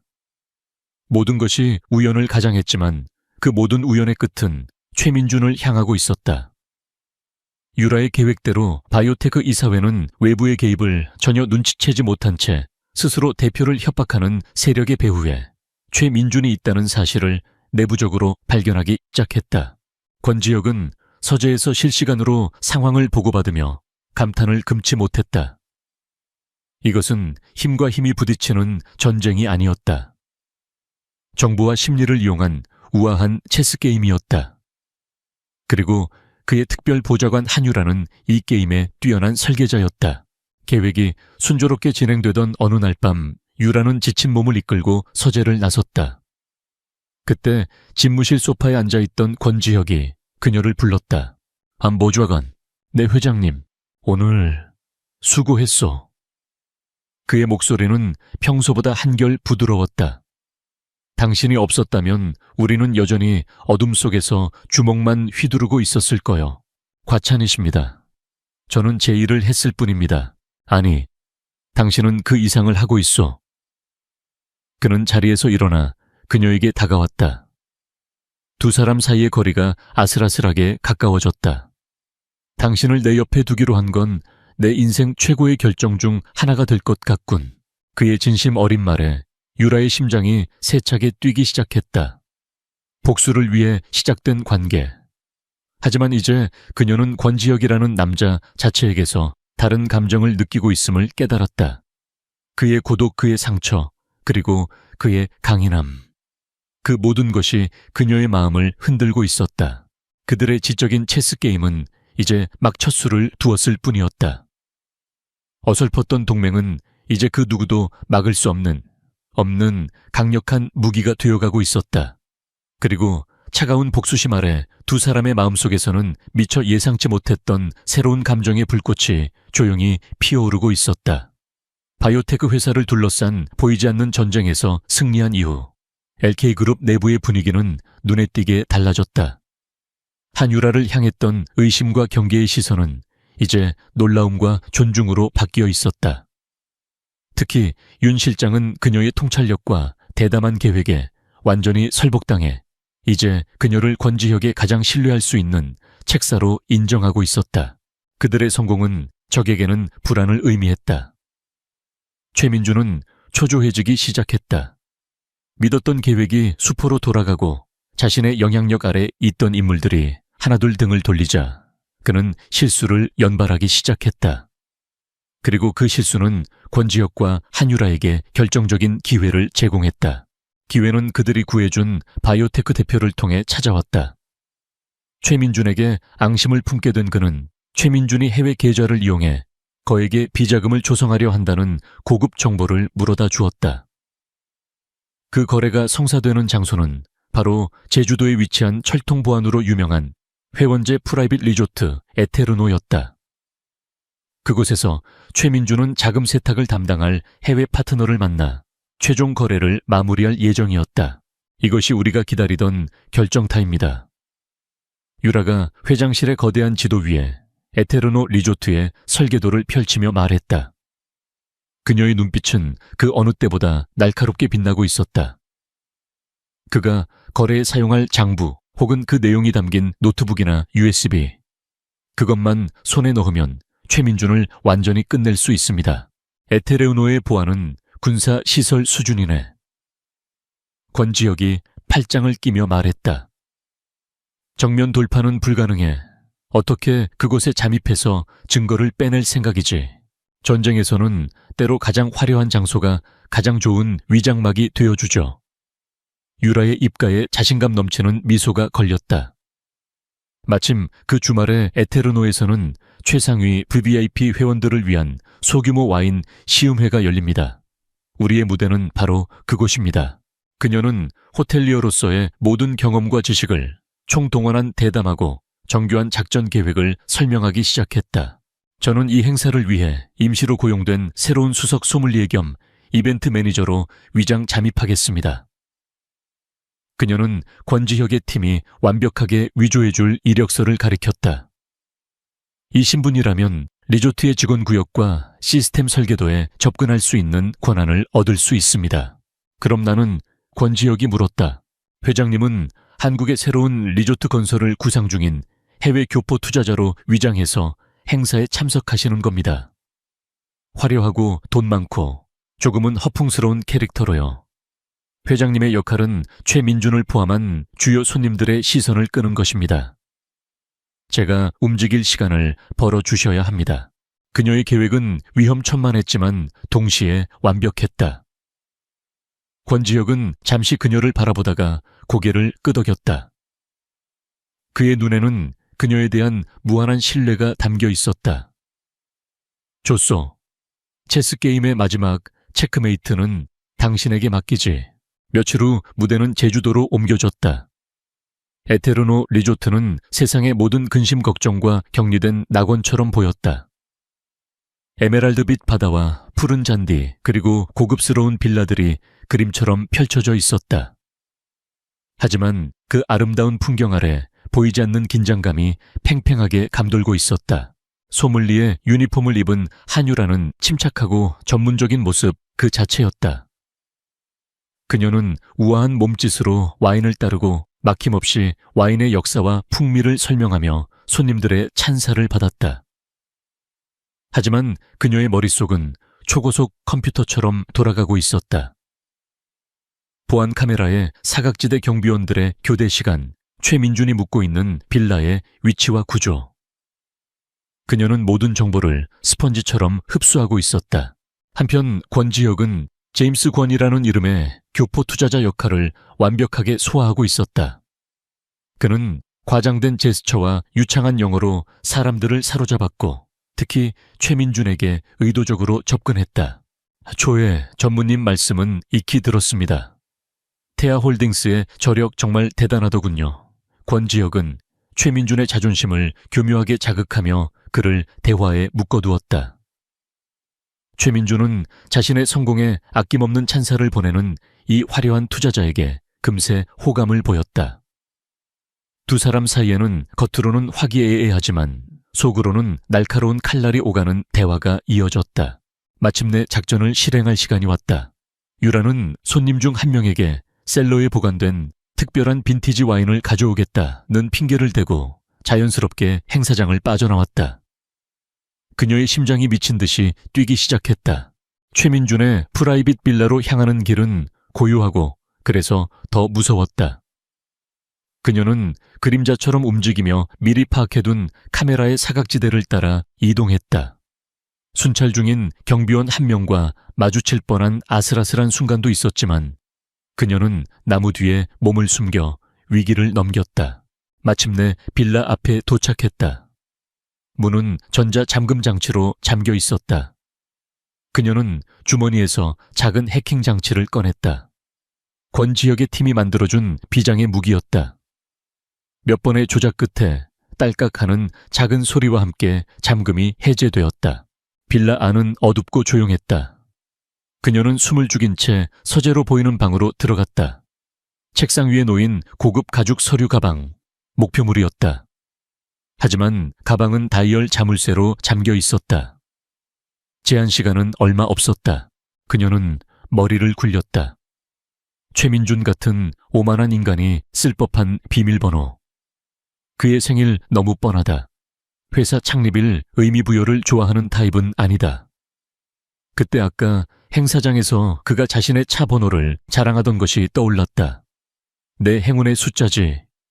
실벨 솜칠. 믿져야 본전이었다. 그녀는 떨리는 손으로 다이얼을 돌렸다. 1대 완종 7. 그리고 가방 손잡이를 당겼다. 철컥. 가방이 열렸다. 안에는 서류 몇 장과 함께 검은색 USB 드라이브 하나가 들어있었다. 그녀가 USB를 손에 쥔 순간 빌라 현관 쪽에서 인기척이 들렸다. 최민준의 부하 중 한 명이 무언가를 가지러 돌아온 것이다. 유라의 온몸이 얼어붙었다. 그녀는 재빨리 커튼 뒤 테라스로 이어지는 좁은 공간에 몸을 숨겼다. 발소리가 점점 가까워졌다. 문이 열리고 부하가 들어와 책상 위에서 무언가를 찾기 시작했다. 유라는 숨소리조차 내지 않았다. 1분이 1시간처럼 느껴지는 시간이었다. 다행히 부하는 원하는 것을 찾았는지 곧 방을 나갔다. 위기를 넘긴 유라는 서둘러 빌라를 빠져나왔다. 그녀는 아무 일도 없었다는 듯 태연한 얼굴로 다시 와인 시음 회장으로 돌아왔다. 그녀는 숨을 고르며 행사장 반대편에 있는 권지혁을 바라보았다. 두 사람의 시선이 허공에서 마주쳤다. 말은 없었지만 그들은 눈빛만으로 서로의 성공과 안도를 확인했다. 그날 밤 모든 행사가 끝나고 난 뒤 두 사람은 약속이라도 한 듯 리조트 끝에 있는 한적한 해변에서 만났다. 임무가 끝난 뒤에 아드레날린은 강렬한 감정의 여운을 남겼다. 괜찮소? 권지혁이 먼저 입을 열었다. 네, 괜찮아요. 유라가 대답했지만 그녀의 목소리는 미세하게 떨리고 있었다. 권지혁은 그녀의 팔에 난 작은 생채기를 발견했다. 빌라에서 탈출할 때 나뭇가지에 긁힌 상처였다. 그의 표정이 순간 굳어졌다. 늘 유지하던 냉철한 회장의 가면이 잠시 벗겨졌다. 그는 손을 뻗어 조심스럽게 그녀의 상처를 어루만졌다. 다치지 마시오. 그의 목소리는 낮고 진지했다. 다시는 그의 갑작스러운 행동과 진심 어린 걱정에 유라의 심장이 세차게 내려앉았다. 그녀는 고개를 들어 그를 바라보았다. 지금 그녀의 눈앞에 있는 남자는 대한민국을 움직이는 거대 그룹의 회장이 아니었다. 자신의 목숨을 구해준 은인이자 위험한 임무를 함께 완수한 파트너였고, 그리고 한 남자였다. 두 사람 사이에 모든 직업적인 장벽이 완전히 허물어지는 순간이었다. 달빛 아래 파도 소리만이 두 사람의 침묵을 채우고 있었다. 그들은 마침내 적을 무너뜨릴 결정적인 증거를 손에 넣었다. 하지만 그 위험한 과정 속에서 그들은 서로에게서 훨씬 더 복잡하고 강렬한 무언가를 발견하고 있었다. 그들은 이제 모든 의미에서 진정한 파트너가 되어 있었다. 제주도의 은밀한 작전이 성공한 후 며칠이 흘렀다. 공기는 폭풍 전야처럼 고요했지만 그 수면 아래에서는 거대한 파도가 일고 있었다. 마침내 복수의 무대가 마련되었다. 모든 비극이 시작되었던 바로 그 장소, 시그나투라 호텔에서 열리는 코리아 글로벌 비즈니스 서밋 KGBS. 이곳에서 모든 진실이 밝혀지고 모든 거짓이 심판받을 터였다. 최민주는 행사의 주인공이었다. 그는 유력한 올해의 기업인 상후보이자 컨퍼런스의 기조연설자로 연단에 설 예정이었다. 제주도에서의 비자금 거래가 성공적으로 마무리되었다고 믿는 그는 오만함의 정점에 서 있었다. 자신의 발밑에서 어떤 거대한 함정이 입을 벌리고 있는지 전혀 알지 못한 채 그의 곁에는 강민호가 있었다. 최민준의 오른팔이 된 그는 이전의 초라함을 벗고 성공한 남자의 가면을 쓴 채 거들먹거리고 있었다. 그는 행사장 로비에서 권지혁과 함께 들어서는 한유라를 발견했다. 그는 경멸과 조롱이 섞인 미소를 지었다. 결국 저 여자의 종착역은 권력 있는 남자의 트로피 신세로군. 그는 그렇게 생각하며 그녀를 한심하게 쳐다보았다. 권지혁과 한유라는 요란한 수행원 없이 조용히 행사장에 들어섰다. 하지만 그들에게서는 주변을 압도하는 조용하고 강력한 자신감이 뿜어져 나왔다. 한유라는 더 이상 호텔 매니저도 소믈리에도 아니었다. 그녀는 날렵하고 우아한 파워 수트를 입고 있었고 누가 보아도 최고 수준의 기업 자문가다운 모습이었다. 두 세력의 긴장감 넘치는 만남은 피할 수 없었다. 최민준이 의기양양하게 그들에게 다가왔다. 권 회장, 이런 큰 행사에 직접 오시다니 영광입니다. 그는 권지혁에게 악수를 청하며 힐끗 유라를 쳐다보았다. 그런데 옆에 계신 분은 얼굴이 낯이 익는데 말입니다. 강민호가 최민준의 귀에 대고 속삭였다. 이 호텔에서 불미스럽게 쫓겨난 전직 매니저입니다. 그 말을 들은 최민준의 입가에 비열한 미소가 걸렸다. 하지만 권지혁은 유라의 등을 부드럽게 감싸 안으며 조금도 동요하지 않고 말했다. 제 특별 보좌관인 한유라 씨입니다. 최 전무께서도 곧 아주 잘 알게 되실 겁니다. 그 말 속에 숨겨진 서늘한 경고가 공기 중에 맴돌았다. 최민주는 잠시 흠칫했지만 이내 대수롭지 않다는 듯 웃어넘겼다. 드디어 행사의 하이라이트인 최민준의 기조연설 시간이 되었다. 그는 그랜드 볼룸의 화려한 연단에 서서 기업 윤리와 투명 경영에 대해 열변을 토하고 있었다. 그의 위선적인 연설에 일부 청중들은 감동한 듯 고개를 끄덕였다. 그의 연설이 절정에 달했을 무렵 그가 준비한 화려한 프레젠테이션이 떠있던 무대 뒤에 거대한 스크린이 갑자기 깜빡였다. 그리고 화면이 바뀌었다. 가장 먼저 나타난 것은 칠흑 같은 어둠과 함께 흘러나오는 맑고 선명한 음성 파일이었다. 그가 마실 음료에 확실히 넣어 흔적도 남기지 마. 최민준의 목소리였다. 권지혁을 독살하라고 지시하던 바로 그 목소리. 거대한 볼륨하는 순간 찬물을 끼얹은 듯 조용해졌고 이내 경악의 탄식 소리가 여기저기서 터져 나왔다. 연단 위의 최민준은 그대로 얼어붙었다. 그의 얼굴에서 핏기가 사라지고 새하얗게 질려갔다. 그의 혼란은 시작에 불과했다. 다음 화면에는 제주도에서 확보한 USB의 내용이 펼쳐졌다. 비자금의 흐름을 상세히 기록한 비밀 장부 뇌물을 받은 정관계 인사들의 명단. 해외 유령 회사의 계좌 번호들이 적나라하게 드러났다. 빼도 박도 못하는 증거였다. 스크린은 다시 한번 바뀌었다. 내부 공모자들이라는 섬뜩한 제목 아래 강민호의 얼굴이 대문짝만하게 나타났다. 그가 최민준과 주고받은 문자 메시지들이 화면을 가득 채웠다. 한유라 그 여자는 우리가 뒤집어 씌우면 됩니다. 원래 평판도 좋지 않으니 다들 믿을 겁니다. 처리만 확실하다면 이번 승진은 문제없겠지. 모든 음모의 전말이 만천에 공개되는 순간이었다. 청중석에 앉아있던 강민호는 비명을 지르며 도망치려 했다. 하지만 그의 퇴로는 이미 권지혁의 사람들이 막고 있었다. 그는 그대로 주저앉아 아니야, 내가 아니야 라고 중얼거리며 발버둥 쳤다. 연단 위에 최민준 역시 이성을 잃고 소리쳤다. 거짓말, 이건 조작이야. 저놈들이 나를 함정에 빠뜨린 거라고. 그때 권지혁이 조용히 연단 위로 걸어 올라갔다. 그는 얼어붙은 최민준의 옆에 서서 마이크를 잡았다. 그의 목소리는 소리치지 않았지만 볼륨 전체를 지배할 만큼 차갑고 단호했다. 조작이 아닙니다, 최민준 씨. 이것은 모두 진실입니다. 그는 청중들을 향해 말했다. 최 전무는 이 호텔에서 저를 죽이려 했고 실패하자 자신의 범죄를 한 무고한 직원에게 뒤집어 씌웠습니다. 여러분이 지금 보신 것은 부패한 기업인이 자신의 욕망을 위해 얼마나 추악해질 수 있는지를 보여주는 증거입니다. 그는 잠시 말을 멈추고 무대 옆에서 모든 것을 지켜보고 있는 유라를 향해 손짓했다. 그리고 이 모든 진실을 밝히는 데는 부당하게 모든 것을 잃었던 한 용감한 사람의 도움이 있었습니다. 그녀는 자신의 명예와 직업을 걸고 진실을 위해 싸웠습니다. 모든 스포트라이트가 유레게로 향했다.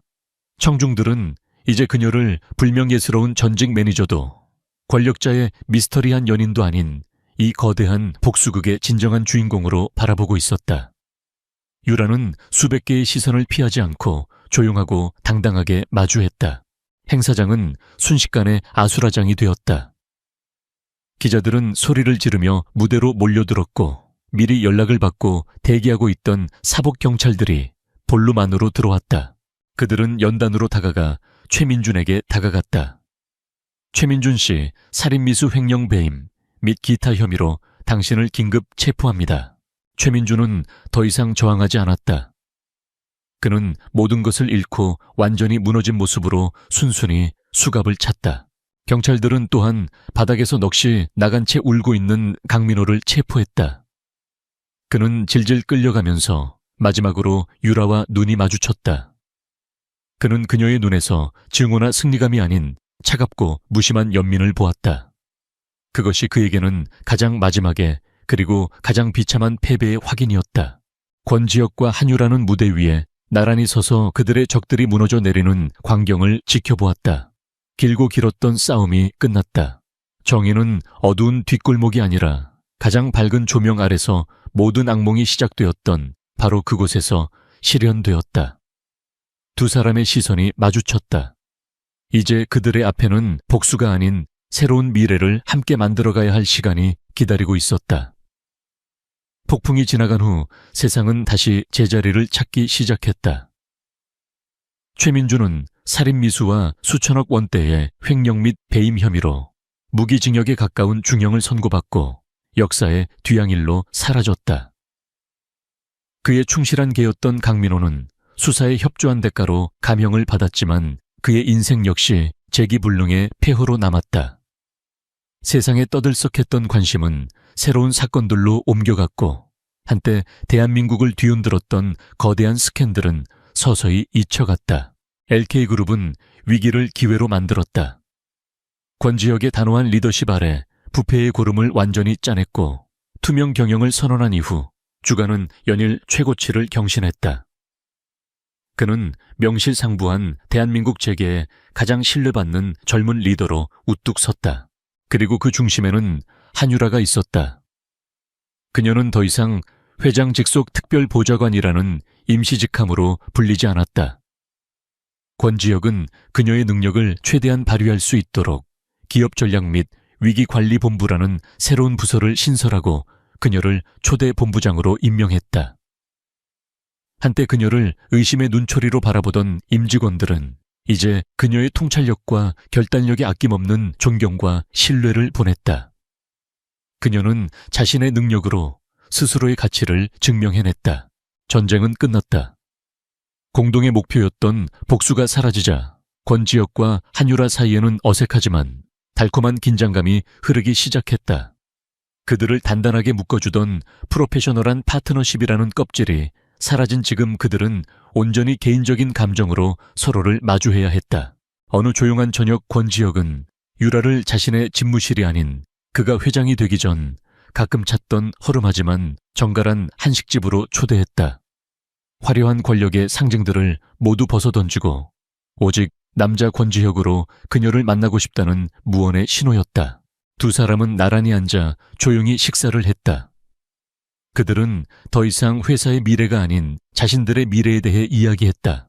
오랜만에 마음이 편하군. 권지혁이 먼저 입을 열었다. 하지만 동시에 조금 길을 잃은 것 같기도 하오. 평생을 싸우는 데만 익숙해져서 그런지 막상 싸움이 끝나니 뭘 해야 할지 모르겠군. 그의 솔직한 고백에 유라가 부드럽게 미소 지었다. 이제 싸우는 대신 무언가를 쌓아 올리시면 됩니다. 회장님께서는 이제 지키고 싸우는 리더가 아니라 새로운 것을 만들어가는 리더가 되실 수 있습니다. 그녀의 지혜로운 말은 그의 마음을 울렸다. 그녀는 언제나 그랬듯 그가 보지 못하는 길을 보여주고 있었다. 식사를 마친 후 권지혁은 그녀를 어떤 장소로 데려갔다. 그곳은 바로 그들의 운명이 처음으로 엮였던 곳 시그나투라 호텔이었다. 그는 호텔의 25층 전체를 빌렸다. 그는 그녀를 화려한 스위트룸이 아닌 그가 처음 쓰러져 있던 복도 끝으로 이끌었다. 조명은 부드러웠고 분위기는 고요하고 내밀했다. 모든 것이 시작되었던 바로 그 장소였다. 권지혁은 유라의 손을 잡았다. 그의 손은 따뜻하고 단단했다. 이곳에서 그가 입을 열었다. 당신은 내 목숨을 구했소. 그는 사랑한다는 말로 시작하지 않았다. 진심 어린 감사로 시작했다. 당신은 독에 중독된 나를 구한 것만이 아니오. 고독한 싸움과 불신으로 가득했던 내 인생을 구한 거요. 당신 덕분에 나는 다시 사람을 믿는 법을 배우게 되었소. 그는 그녀의 강인함과 지혜, 그리고 그녀를 존경하고 흠모하게 된 과정에 대해 담담히 이야기했다. 그의 눈빛은 깊은 애정과 신뢰로 가득 차 있었다. 한유라 씨, 그의 목소리가 조금 떨렸다. 나는 더 이상 복수를 위해 당신이 필요한 게 아니오. 내 남은 인생을 함께 만들어가기 위해 당신이 필요하오. 나와 결혼해 주시오. 그는 거창한 다이아몬드 반지를 꺼내지 않았다. 대신 그녀의 손을 더욱 굳게 잡았다. 물질이 아닌 진심 어린 약속 그 자체가 중요했다. 유라의 눈에서 뜨거운 눈물이 흘러내렸다. 그것은 슬픔의 눈물이 아닌 기쁨과 감동의 눈물이었다. 시련의 상처로 얼룩졌던 과거에 그 밤 한 남자를 구했던 작은 용기가 그녀의 인생을 이토록 찬란한 순간으로 이끌 줄이야. 그녀는 눈물을 흘리며 고개를 끄덕였다. 세상에서 가장 행복한 미소와 함께. 네, 그렇게 할게요. 시간이 흘러 1년 후, 두 사람은 성대한 기업형 결혼식이 아닌 가까운 지인들만 초대한 작은 결혼식을 올리고 부부가 되었다. 어느 화창한 주말, 그들은 나란히 한 보육원을 찾았다. 유라가 새롭게 추진한 LK그룹의 사회공헌 활동의 일환으로 후원하는 곳이었다. 아이들의 해맑은 웃음소리 속에서 권지혁과 한유라는 서로를 마주보며 미소 지었다. 그녀는 단지 재벌의 아내가 된 것이 아니었다. 동등한 파트너를 만나 자신의 재능을 더 넓은 세상을 위해 펼치고 있었다. 한때는 찢겨나간 사랑의 상처로 가득했던 그녀의 삶은 이제 그 상처를 딛고 피어난 더 크고 단단한 사랑으로 채워져 있었다. 절망의 밤에 내밀었던 용기 있는 손길은 결국 그녀 자신을 구원한 가장 위대한 선택이 되었다. 그들의 이야기는 이제 막 새로운 장을 시작하고 있었다. 함께 써 내려갈 눈부신 내일을 향해. 도시 외곽의 낡은 뒷골목 쓰레기 수거장 옆에는 거대한 폐기물 더미가 산처럼 쌓여 있었다. 썩은 음식물과 쇠붙이 냄새가 코를 찔렀지만 김은서는 아랑곳하지 않았다. 그녀는 낡은 작업복 차림에 머리를 질끈 묶은 채 폐기물 더미를 뒤적이고 있었다. 그녀의 얼굴은 피로에 지쳐 창백했지만 맑고 투명한 눈빛에는 꺾이지 않는 강인함과 알 수 없는 사연이 담겨 있었다. 은서는 몇 년 전 갑작스러운 사고로 부모님을 잃고 홀로 남겨졌다. 그녀의 부모님은 작은 식당을 운영했지만 재산을 노린 사기꾼에게 모든 것을 잃고 비극적인 죽음을 맞이했다. 은서는 고아 아닌 고아로 남은 것은 빚더미뿐이었다. 그녀에게는 희망이라고는 찾아볼 수 없는 암울한 현실만이 기다리고 있었다. 그녀의 재산을 노린 계모 최수진과 그녀의 딸 최유리는 은서를 자신들의 발밑에 두고 온갖 악행을 저질렀다. 수진은 은서의 부모님이 남긴 얼마 안 되는 유산마저 가로채고 은서를 학대했다. 유리는 은서를 하녀처럼 부리며 그녀의 삶을 지옥으로 만들었다. 그들은 은서를 집에서 내쫓았고 은서는 폐기물 더미를 뒤져 쓸 만한 물건을 찾아 생계를 이어가야 했다. 그녀는 매일 밤 차가운 길바닥에서 잠들었다. 이게 뭐야? 왜 아직도 이것밖에 못 찾았어? 너 같은 쓸모없는 년은 죽어버리는 게 나아. 수진의 거친 목소리가 그녀의 귓가에 맴도는 듯했다. 유리는 은서에게 남은 음식물 쓰레기를 던지며 비웃었다. 은서는 그들의 조롱과 학대에 익숙했지만 그녀의 마음은 늘 고통스러웠다. 그녀는 자신의 수치심과 절망감을 애써 숨기려 했다. 그녀는 오늘도 폐기물 더미에서 돈이 될 만한 것을 찾아야 했다. 그녀의 눈은 낡은 폐기물들을 샅샅이 뒤졌다. 그때 그녀의 눈에 낡은 천 조각에 쌓인 작은 가방 하나가 들어왔다. 가방은 먼지로 뒤덮여 있었지만 묘하게 고급스러워 보였다. 은서는 직감적으로 이 가방 안에 뭔가 귀중한 것이 숨겨져 있을 것이라고 생각했다. 그녀는 희미한 희망을 품고 조심스럽게 손을 뻗어 가방을 잡으려 했다. 가방은 그녀의 손에 닿을 듯 말 듯 했다. 그녀의 심장은 희미한 희망으로 고동쳤다. 이 가방이 그녀의 삶을 바꿀 수 있을지도 모른다고 생각했다. 그녀의 손이 가방에 닿으려는 순간 차가운 목소리가 등 뒤에서 들려왔다. 요이 아가씨, 그거 내가 먼저 봤는데. 은서는 깜짝 놀라 고개를 돌렸다. 그녀의 뒤에는 한 남자가 서 있었다. 그의 옷차림은 낡고 허름했지만 그의 눈빛은 묘하게 깊고 총명했다. 그의 얼굴은 수염으로 뒤덮여 있었지만 그 속에는 알 수 없는 어떤 사연이 담겨 있는 듯했다. 그는 이재민이었다. 사람들은 그를 떠돌이 씨라고 불렀다. 그는 이 동네 폐기물 더미를 뒤져 돈이 될 만한 것을 찾아다니는 노숙자였다. 하지만 그의 진짜 정체는 아무도 알지 못했다. 그는 한때 대한민국 재계를 움직이던 거대한 기업의 CEO였지만 믿었던 사람에게 배신당해 모든 것을 잃고 이처럼 떠돌이 생활을 하고 있었다. 그는 자신의 복수를 위해 이 모든 것을 계획하고 있었다. 재민은 은서를 무심하게 바라보았다. 그의 눈빛은 은서를 하찮게 여기는 듯했지만 동시에 그녀의 눈빛에서 알 수 없는 강인함을 보았다. 그는 은서에게서 자신이 오랫동안 잊고 지냈던 어떤 것을 보았다. 그것은 단순한 동정심이 아니었다. 그것은 마치 잊고 지냈던 어떤 기억을 떠올리게 하는 듯한 강렬한 느낌이었다. 그의 마음속에서 잠들어 있던 어떤 감정이 서서히 깨어나는 듯했다. 그게 죄송합니다. 제가 먼저 봤다고 생각해서. 은서는 떨리는 목소리로 말했다. 그녀는 자신이 재민에게서 가방을 빼앗으려 했다는 사실에 부끄러움을 느꼈다. 그녀는 가방을 포기하고 돌아서려 했다. 그때 재민은 은서에게 다가가 낡은 천 가방을 그녀의 손에 쥐어주었다. 이봐 아가씨, 당신은 나보다 더 필요한 것 같군. 가져가. 하지만 명심해. 이 가방 안에는 위험한 것이 들어있을 수도 있으니 함부로 열지 마. 재민의 목소리는 차분했지만 그 속에는 알 수 없는 경고가 담겨 있었다. 은서는 재민의 예상치 못한 친절에 놀랐다. 그녀는 그에게 감사함을 느꼈지만 동시에 그의 말에 알 수 없는 불안감을 느꼈다. 김은서는 이재민의 예상치 못한 친절에 놀라움을 금치 못했다. 낡은 천 가방을 품에 안은 채 그녀는 재민의 뒷모습을 바라보았다. 그는 어둠 속으로 사라졌지만 그의 마지막 경고는 은서의 귓가에 맴돌았다. 이 가방 안에는 위험한 것이 들어있을 수도 있으니 함부로 열지 마. 은서는 가방을 열어보고 싶었지만 그의 경고에 쉽사리 손이 가지 않았다.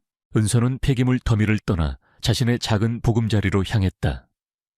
그곳은 낡고 비좁은 쪽방이었다.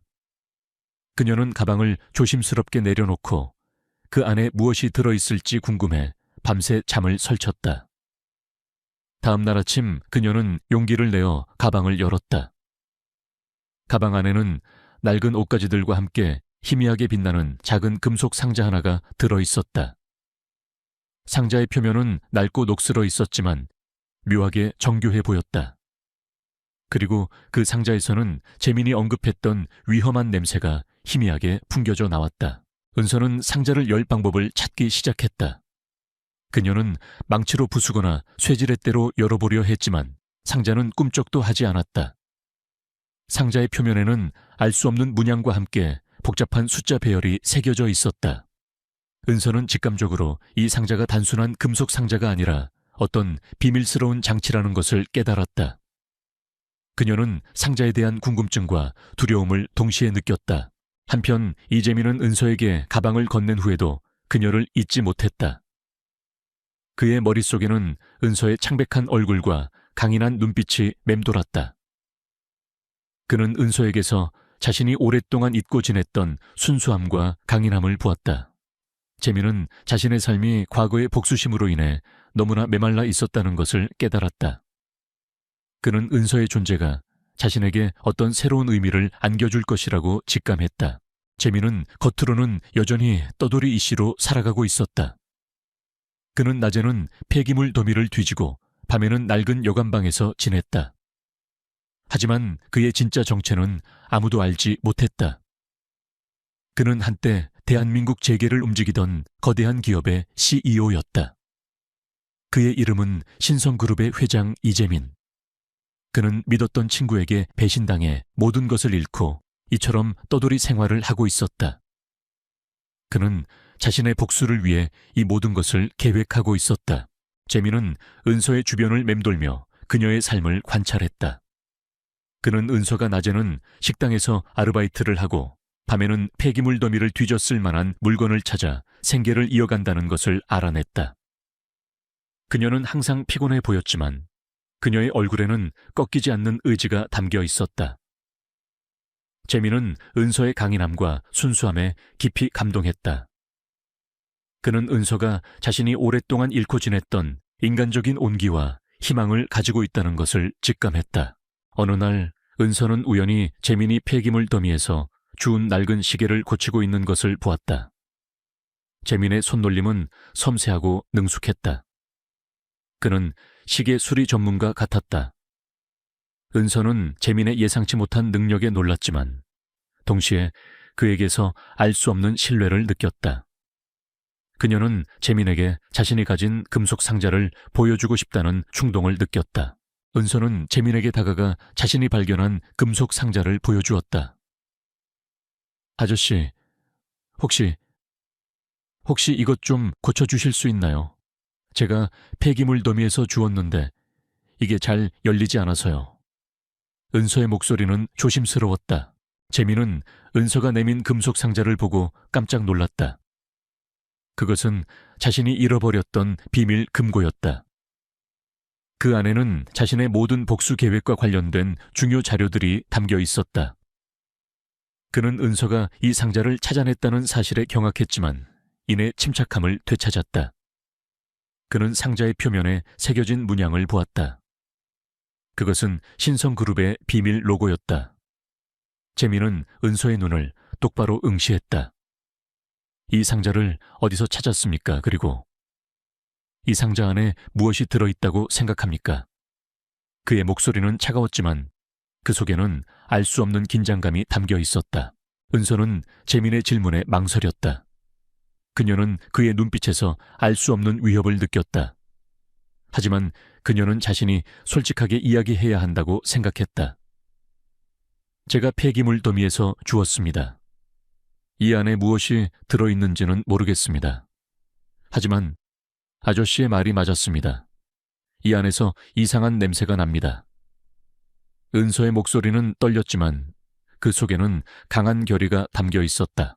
재민은 은서의 말을 듣고 놀라움을 금치 못했다. 그녀는 그가 생각했던 것보다 훨씬 더 강하고 순수한 여인이었다. 그는 그녀에게 자신의 모든 것을 도와주겠다고 다짐했다. 그는 상자를 열 방법을 찾아내겠다고 약속했다. 재민은 은서의 손을 꽉 잡았다. 그의 손은 거칠었지만 그 속에는 알 수 없는 따뜻함이 담겨 있었다. 은서는 재민의 손에서 알 수 없는 위로와 함께 자신을 지켜줄 것 같은 든든함을 느꼈다. 그녀는 그에게서 자신이 오랫동안 잊고 지냈던 인간적인 온기를 보았다. 김은서는 이재민 아저씨가 자신이 발견한 금속 상자를 보고 놀랐다는 것을 눈치챘다. 그의 눈빛은 묘하게 흔들렸지만 이내 침착함을 되찾았다. 은서는 그가 이 상자에 대해 알고 있다는 것을 직감했다.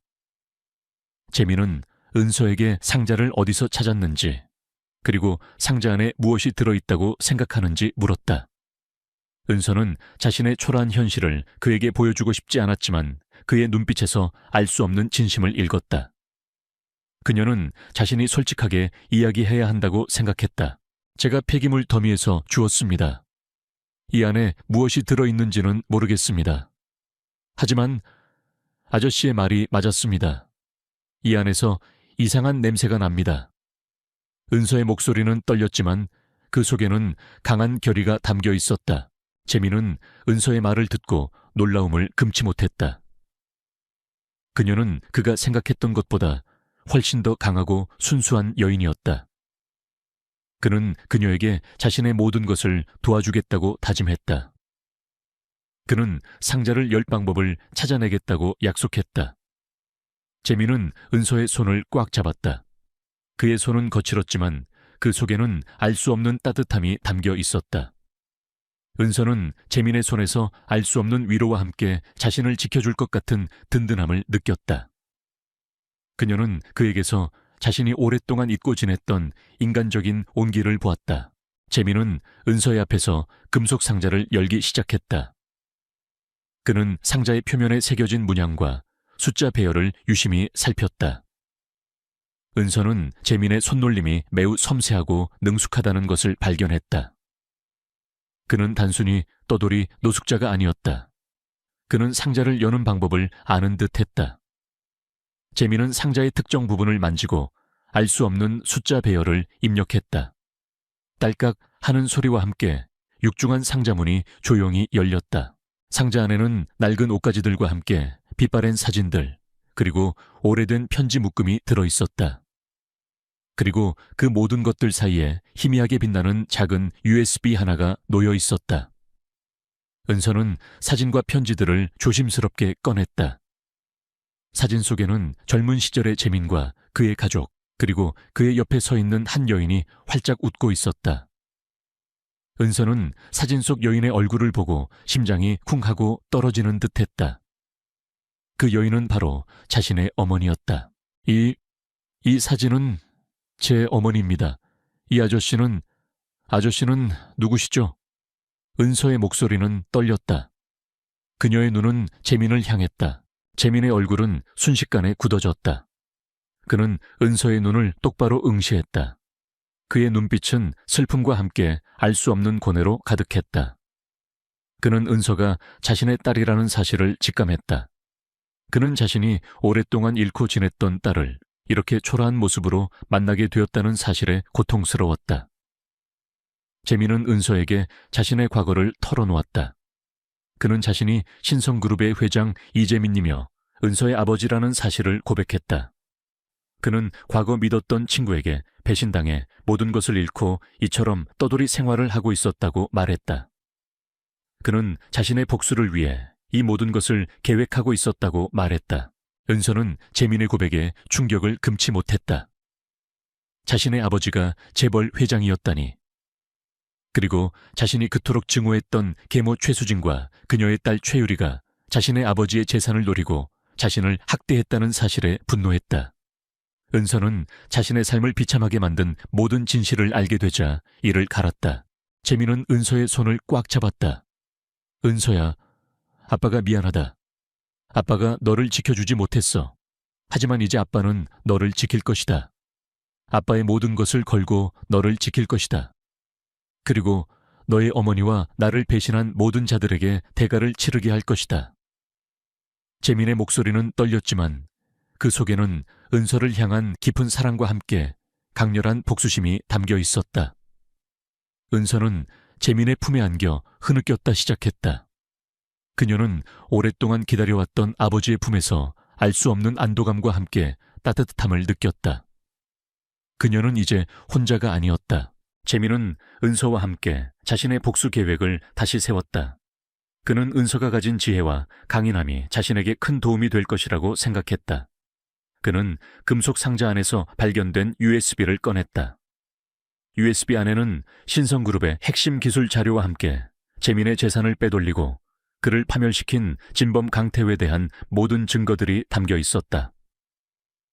강태호는 재민의 가장 믿었던 친구이자 신성그룹의 공동 창업자였다. 그는 재민의 재산을 빼앗기 위해 최수진과 유리를 이용했던 것이 분명했다. 재민은 은서에게 자신의 과거와 강태호의 배신에 대해 상세히 설명했다.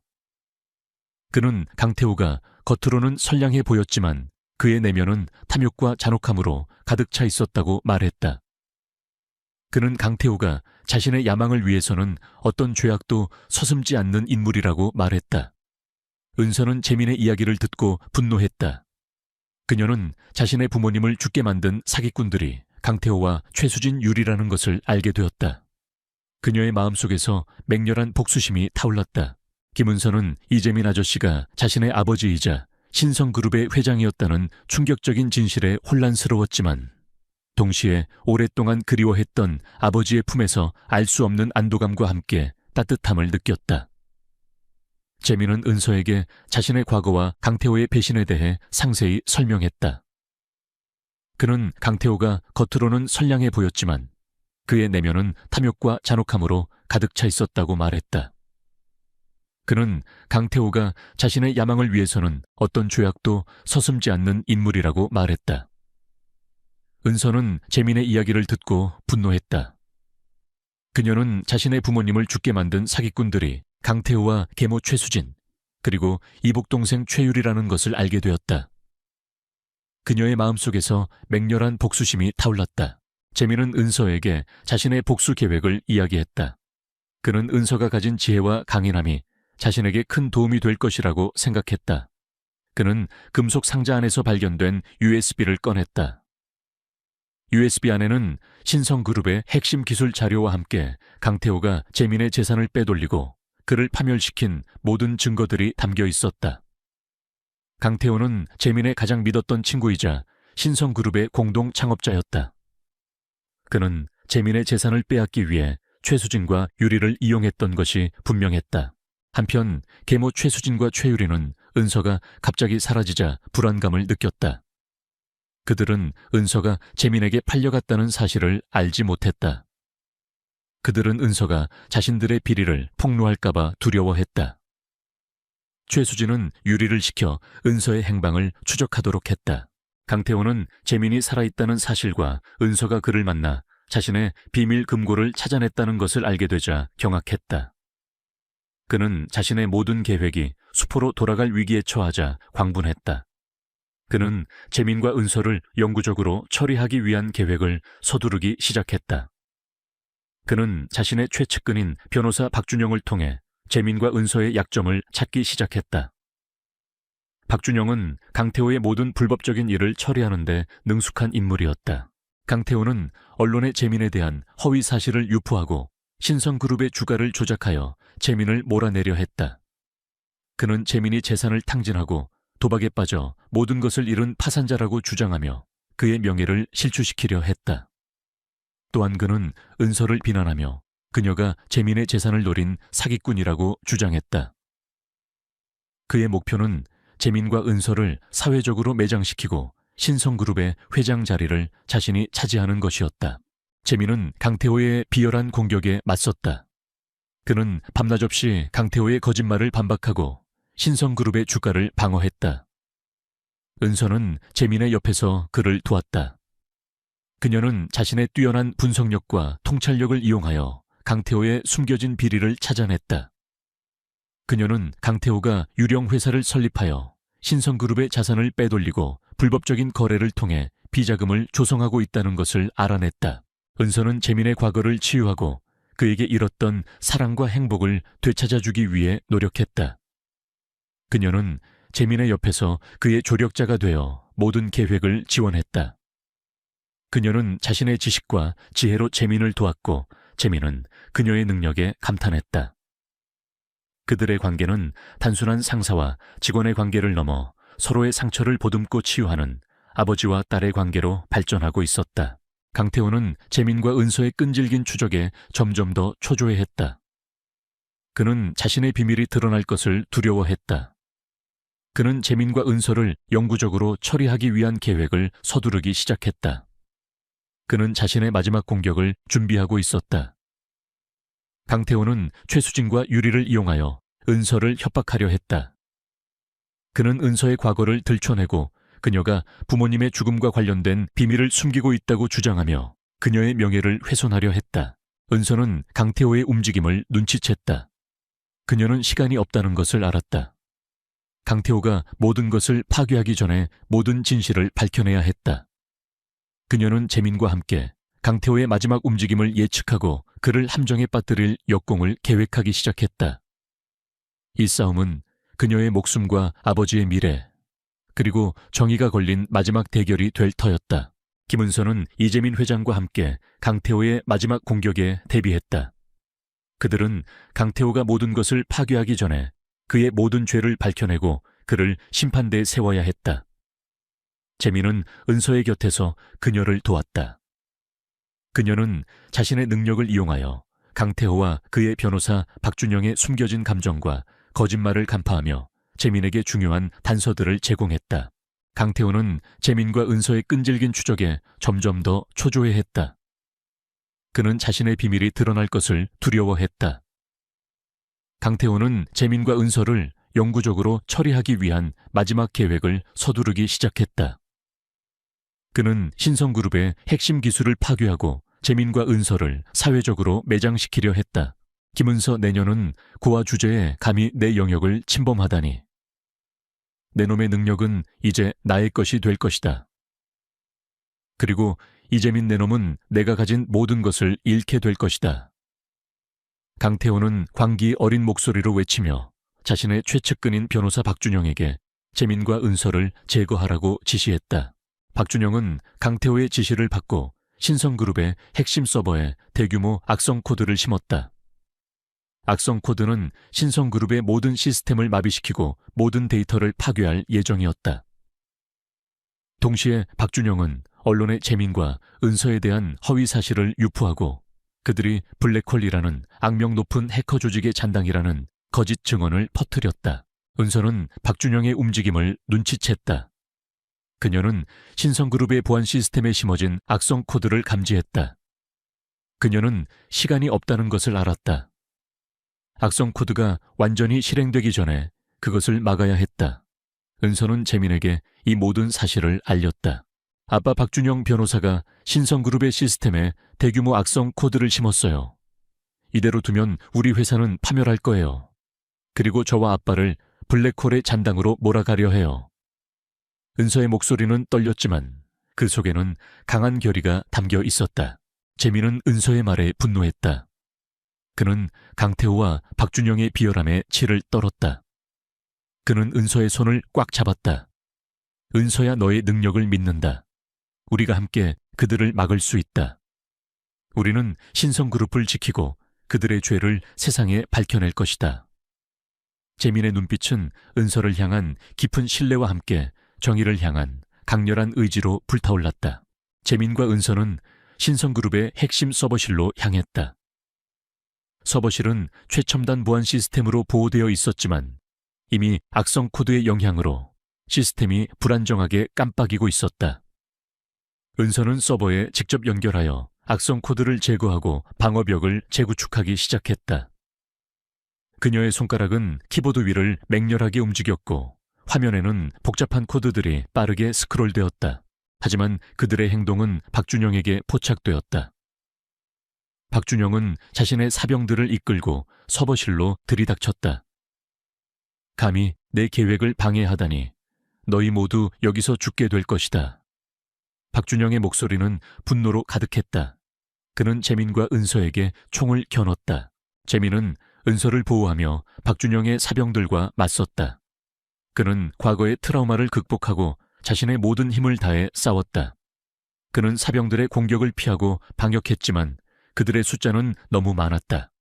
그는 점점 더 지쳐갔다. 은서는 재민의 옆에서 악성 코드를 제거하는 데 몰두했지만 그녀의 등 뒤로 다가오는 위험을 감지했다. 그때 은서의 계모 최수진과 그녀의 딸 최유리가 서버실로 들이닥쳤다. 그들은 박준영과 강태호의 지시를 받고 은서의 비밀 금고를 찾으러 온 것이었다. 은서, 너 지금 여기서 뭘 하는 거야? 네가 감히 우리를 속여 네 아버지를 죽인 돈을 숨기고 있었어. 수진이 소리치며 은서에게 달려들었다. 그녀의 눈빛은 탐욕과 분노로 가득했다. 은서는 계모와 이복 동생의 등장에 경악했다. 그녀는 그들이 자신을 배신했다는 사실에 고통스러웠다. 박준영은 최수진과 유리가 나타나자 기쁨을 감추지 못했다. 그는 그들을 이용하여 은서와 재민을 공격하려 했다. 재민은 은서를 보호하며 계모와 이복 동생 그리고 박준영의 사병들과 맞섰다. 그는 과거 믿었던 친구에게 배신당했던 트라우마를 극복하고 자신의 모든 힘을 다해 싸웠다. 그는 사병들의 공격을 피하고 방역했지만 그들의 숫자는 너무 많았다. 그는 점점 더 지쳐갔다. 은서는 재민의 옆에서 악성 코드를 제거하는 데 몰두했지만 그녀의 등 뒤로 다가오는 위험을 감지했다. 그때 이강호 아저씨가 경찰 특수부대를 이끌고 서버실로 들이닥쳤다. 이강호 아저씨는 재민의 연락을 받고 경찰에 신고했으며 강태호와 박준영의 움직임을 추적하여 이곳으로 온 것이었다. 경찰은 박준영과 그의 사병들 그리고 최수진과 유리를 모두 체포했다. 그들은 수갑을 찬 채 끌려가면서도 은서를 향해 광기 어린 눈빛으로 노려보았다. 재민은 은서를 꽉 안아주었다. 은서는 모든 진실이 밝혀졌다는 사실에 안도했지만 동시에 계모와 이복 동생의 배신에 흐느꼈다. 재민은 은서의 머리를 쓰다듬으며 나지막이 속삭였다. 괜찮아, 은서야. 아빠가 너를 지켜줄게. 이제 다 끝났어. 그의 목소리는 이전과는 달리 따뜻하고 다정했다. 은서의 손에는 강태호의 모든 죄를 밝힐 결정적인 증거가 담긴 USB가 굳게 쥐어져 있었다. 김은서는 이재민 회장과 함께 박준영 변호사의 마지막 공격에서 가까스로 벗어나 안전 가옥으로 향했다. 그녀의 손에는 박준영의 모든 비리가 담긴 증거들이 굳게 쥐어져 있었다. 이재민 회장은 은서의 곁에서 그녀를 보호하며 안도했다. 경찰 특수부대는 박준영과 그의 사병들, 그리고 최수진과 최유리까지 모두 체포하고 현장을 통제했다. 이재민 회장은 더 이상 지체하지 않았다. 그는 박준영의 USB에 담긴 모든 증거를 가지고 언론과 경찰에 직접 나섰다. 기자회견장에는 수많은 기자들과 카메라들이 모여들었다. 이재민 회장은 떨리는 목소리로 박준영의 추악한 범죄와 신성그룹 내부의 부패 네트워크, 그리고 자신의 재산을 빼돌리고 은서의 가족을 파멸시킨 진실을 폭로했다. 그는 USB에 담긴 모든 증거, 즉 신성그룹의 핵심 기술 자료, 비자금 내역 강태호와의 불법 거래 기록, 그리고 은서의 부모님 사고 조작 보고서까지 낱낱이 공개했다. 언론은 이재민 회장의 폭로에 일제히 들끓었다. 대한민국 최고의 그룹 회장의 충격적인 고백은 전 국민의 이목을 집중시켰다. 사람들은 박준영과 강태호의 잔혹함에 분노했고 이재민 회장과 은서 가족의 비극에 애도를 표했다. 강태호 회장은 뉴스를 통해 이 모든 사실을 접하고 광분했다. 그는 자신이 쌓아 올린 명성과 권력이 한순간에 무너져 내리는 것을 보며 분노와 절망에 휩싸였다. 그는 언론을 매수하고 여론을 조작하려 했지만 이재민 회장이 제시한 너무나도 명확한 증거들과 국민적 분노 앞에서 그의 시도는 모두 실패로 돌아갔다. 신성그룹은 산산조각 났고 그의 모든 사업은 마비되었다. 결국 강태호 회장과 박준영 변호사는 경찰에 체포되었다. 그들은 수갑을 찬 채 경찰서로 끌려가면서도 이재민 회장과 은서를 향해 광기 어린 눈빛으로 노려보았다. 이재민 김은서 내놈들이 감히 날 이렇게 만들다니 이대로 끝날 줄 아느냐. 반드시 내놈들에게 대가를 치르게 할 것이다. 그들의 목소리는 증오로 가득했다. 강태호는 자신의 죄를 인정하기보다는 자신을 파멸시킨 이재민 회장과 은서에게 복수할 기회만을 노리고 있었다. 신성그룹의 핵심 임원들과 강태호의 비리에 연루된 모든 공범들도 줄줄이 체포되었다. 그들은 법의 심판을 받게 될 것이었다. 그들의 추악한 비리는 낱낱이 공개되었고 사회는 이로 인해 큰 혼란을 겪었지만 동시에 오랜 병폐를 척결하는 계기가 되었다. 이재민 회장은 자신의 재산과 명예를 되찾았지만 그의 마음속에는 여전히 슬픔과 고통이 남아있었다. 은서는 병원에서 회복 중이었다.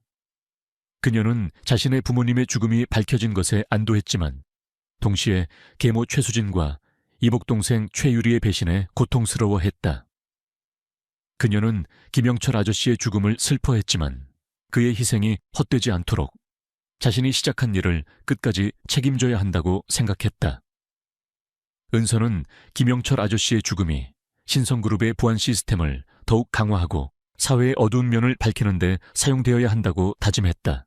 은서의 능력과 용기가 언론에 알려지자 세상은 그녀를 진실의 사도라고 불렀다.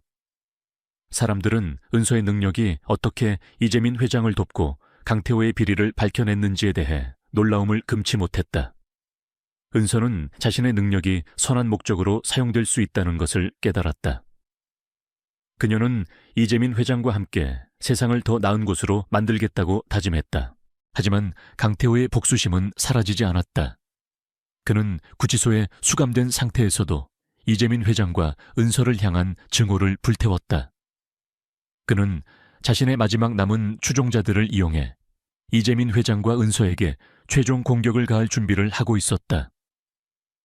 이재민 회장은 강태호 같은 악의 그림자가 쉽게 사라지지 않는다는 것을 알고 있었다. 그는 늘 경계를 늦추지 않고 다음 수를 준비했다. 은서는 이재민 회장의 곁에서 그의 든든한 조력자가 되었다. 그들의 싸움은 아직 끝나지 않았다. 이재민 회장은 김은서의 손을 꽉 잡고 강태호 회장의 비열한 협박 속에서도 굴하지 않았다. 그는 은서의 지혜와 강인함, 그리고 숨겨진 능력에 감탄하며 그녀가 자신에게 얼마나 소중한 존재인지 깨달았다. 은서의 눈빛은 강태호에 대한 복수심과 정의를 향한 강렬한 불꽃으로 타올랐다. 그들은 강태호가 신성그룹의 핵심 기술을 빼돌리고 회사 자금을 횡령했으며 심지어 은서의 부모님을 살해하고 자신을 파멸시켰다는 모든 진실을 세상에 폭로하기 위해 모든 것을 걸었다. 강태호 회장은 구치소에 수감된 상태에서도 이재민 회장과 은서를 향한 증오를 불태웠다. 그는 자신의 마지막 남은 추종자들을 이용해 재민 회장과 은서에게 최종 공격을 가할 준비를 하고 있었다. 그는 신성그룹의 핵심 기술을 파괴하고 재민 회장과 은서를 사회적으로 매장시키려 했다. 그는 언론을 매수하여 재민 회장과 은서에 대한 허위 사실을 유포하고 그들의 명예를 훼손하려 했다. 이재민 회장은 강태호 회장의 움직임을 예상하고 있었다. 그는 늘 경계를 늦추지 않고 다음 수를 준비했다. 김영철 아저씨는 재민 회장과 은서의 안전을 위해 최선을 다했다. 그는 김영철 아저씨의 희생이 헛되지 않도록 그들의 계획을 지원했다. 어느 날 신성그룹 본사에 익명의 해킹 공격이 시작되었다. 그것은 강태호 회장이 감옥 안에서 지시한 마지막 공격이었다. 악성 코드는 신성그룹의 모든 시스템을 마비시키고 핵심 데이터를 파괴하려 했다. 동시에 강태호 회장은 언론에 재민 회장과 은서에 대한 허위 사실을 유포하고 그들이 블랙홀이라는 악명 높은 해커 조직의 잔당이라는 거짓 증언을 퍼뜨렸다. 이재민 회장과 은서는 신성그룹 본사의 서버실로 향했다. 서버실은 이미 악성 코드의 영향으로 혼란에 빠져 있었다. 은서는 서버에 직접 연결하여 악성 코드를 제거하고 강태호 회장이 심어놓은 마지막 방어벽을 뚫으려 했다. 그녀의 손가락은 키보드 위를 맹렬하게 움직였고 화면에는 복잡한 코드들이 빠르게 스크롤되었다. 강태호 회장의 최측근인 전직 요원들이 서버실로 들이닥쳐 재민 회장과 은서를 제거하려 했다. 그들은 재민 회장과 은서가 악성 코드를 제거하는 것을 막으려 했다. 재민 회장은 은서를 보호하며 요원들과 맞섰다. 그는 과거의 트라우마를 극복하고 자신의 모든 힘을 다해 싸웠다. 그는 요원들의 공격을 피하고 방역했지만 그들의 숫자는 너무 많았다. 그는 점점 더 지쳐갔다. 은서는 재민 회장의 옆에서 악성 코드를 제거하는 데 몰두했지만 그녀의 등 뒤로 다가오는 위험을 감지했다. 그때 김영철 아저씨가 경찰 특수부대를 이끌고 서버실로 들이닥쳤다. 김영철 아저씨는 재민 회장의 연락을 받고 경찰에 신고했으며 강태호 회장의 마지막 공격을 예상하고 이곳으로 온 것이었다. 경찰은 요원들을 제압하고 재민 회장과 은서를 보호했다. 은서는 마지막 힘을 다해 강태호 회장의 모든 시스템에 접근하여 그의 악성 코드를 완전히 무력화시켰다. 그녀는 강태호 회장의 모든 거짓말과 음모를 세상에 폭로할 수 있는 결정적인 증거들을 확보했다. 그녀는 자신이 가진 모든 증거들을 하늘로 던졌다. USB와 서류들은 서버실 바닥에 흩뿌려졌다. 이재민 회장과 김은서는 병원에서 의식을 되찾았지만 몸은 폭발의 충격으로 만신창이가 되어 있었다. 그들의 손에는 박준영 변호사와 강태호 회장의 모든 비리가 담긴 증거들이 굳게 쥐어져 있었다. 강태호의 마지막 발악은 모든 것을 파괴하려 했지만 은서의 용기와 재민 회장의 헌신적인 보호 덕분에 증거들은 무사히 확보되었다. 강태호 회장은 구치소에서 이 모든 뉴스를 접하고 광분했다. 그는 자신의 모든 것이 무너져 내리는 것을 보며 분노와 절망에 휩싸였다. 그는 언론을 매수하고 여론을 조작하려 했지만 은서가 제시한 너무나도 명확한 증거들과 국민적 분노 앞에서 그의 시도는 모두 실패로 돌아갔다. 그는 자신의 명예와 부를 잃게 될 것이라는 절망감에 휩싸였다. 그는 은서와 재민 회장에게 복수할 기회만을 노리고 있었다. 재판이 시작되자 강태호 회장은 자신의 죄를 부인하며 발악했지만 은서가 제시한 명확한 증거들과 재민 회장의 증언 앞에서 그의 주장은 힘을 잃었다.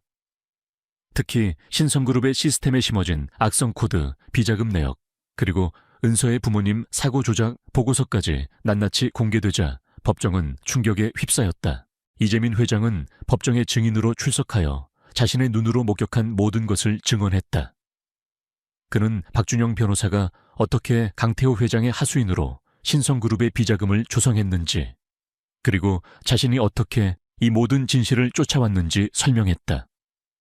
그의 증언은 강태호 회장에게 치명적인 일격이었다. 최종 변론에서 강태호 회장은 마지막 발악을 했다. 그는 자신의 죄를 인정하지 않고 오히려 은서와 재민 회장을 비난하며 자신에게 씌워진 누명이라고 주장했다. 그는 은서가 단순한 돈을 노린 사기꾼이라고 모욕하며 그녀의 진술을 왜곡하려 했다.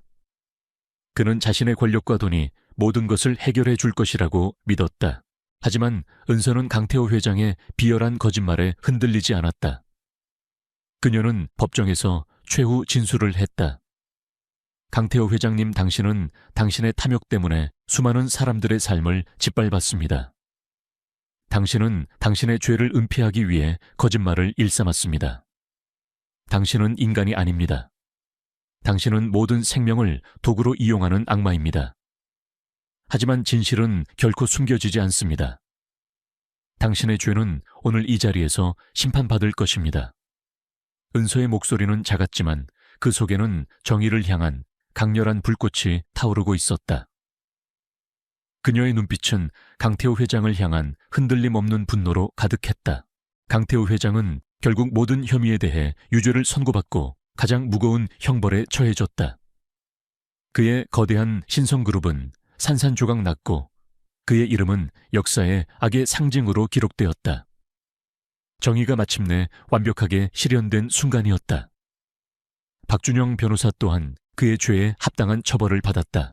은서는 병원에서 회복 후 아버지 재민 회장의 품에서 새로운 삶을 시작했다. 그녀는 더 이상 과거의 그림자 속에서 살지 않았다. 그녀는 자신의 부모님의 복수를 이루었고 자신에게 씌워진 모든 짐을 내려놓을 수 있었다. 그녀는 신성그룹의 사회 공헌재단 이사로 임명되어 도움이 필요한 사람들을 돕고 사회적 약자들의 목소리를 대변하는 데 헌신했다. 그녀의 이야기는 전 세계로 퍼져나갔고 그녀의 이름은 기적을 만든 영웅으로 기억되었다. 이재민 회장은 은서와 함께 신성그룹을 투명하고 윤리적인 방향으로 이끌었다. 그는 강태호와 같은 악인들이 발붙이지 못하도록 사회적 책임을 다하는 기업 문화를 만들었다. 재민 회장은 은서의 빛나는 존재감에 압도되었지만 동시에 그녀에게서 알 수 없는 강렬한 사랑을 느꼈다. 그들의 관계는 처음에는 가정부와 회장이라는 틀에서 시작했지만 진실과 실현을 통해 진정한 부녀 관계로 발전했다. 그들은 서로의 상처를 보듬고 치유하며 새로운 미래를 함께 만들어갔다. 이강우 아저씨는 신성그룹의 법률 고문으로 합류하여 은서를 도왔다. 그는 자신의 경험과 지식을 바탕으로 기업 비리를 근절하고 정의를 실현하는 데 헌신했다. 은서의 부모님의 억울함은 모두 풀렸다. 그들의 희생은 헛되지 않았다. 이 모든 것은 폐기물 더미에서 우연히 발견된 작은 금속 상자에서 시작되었다. 한 가난한 소녀의 용기가 거대한 악의 그림자를 세상에 드러내고 잃어버렸던 아버지를 되찾으며 그들에게 진정한 행복과 사랑을 찾아주었다. 은서의 삶은 이제 평화롭고 의미 있게 빛나고 있었다. 그녀는 진정한 행복을 찾았고 그녀의 삶은 정의와 사랑을 위한 영원한 투쟁의 증거가 되었다.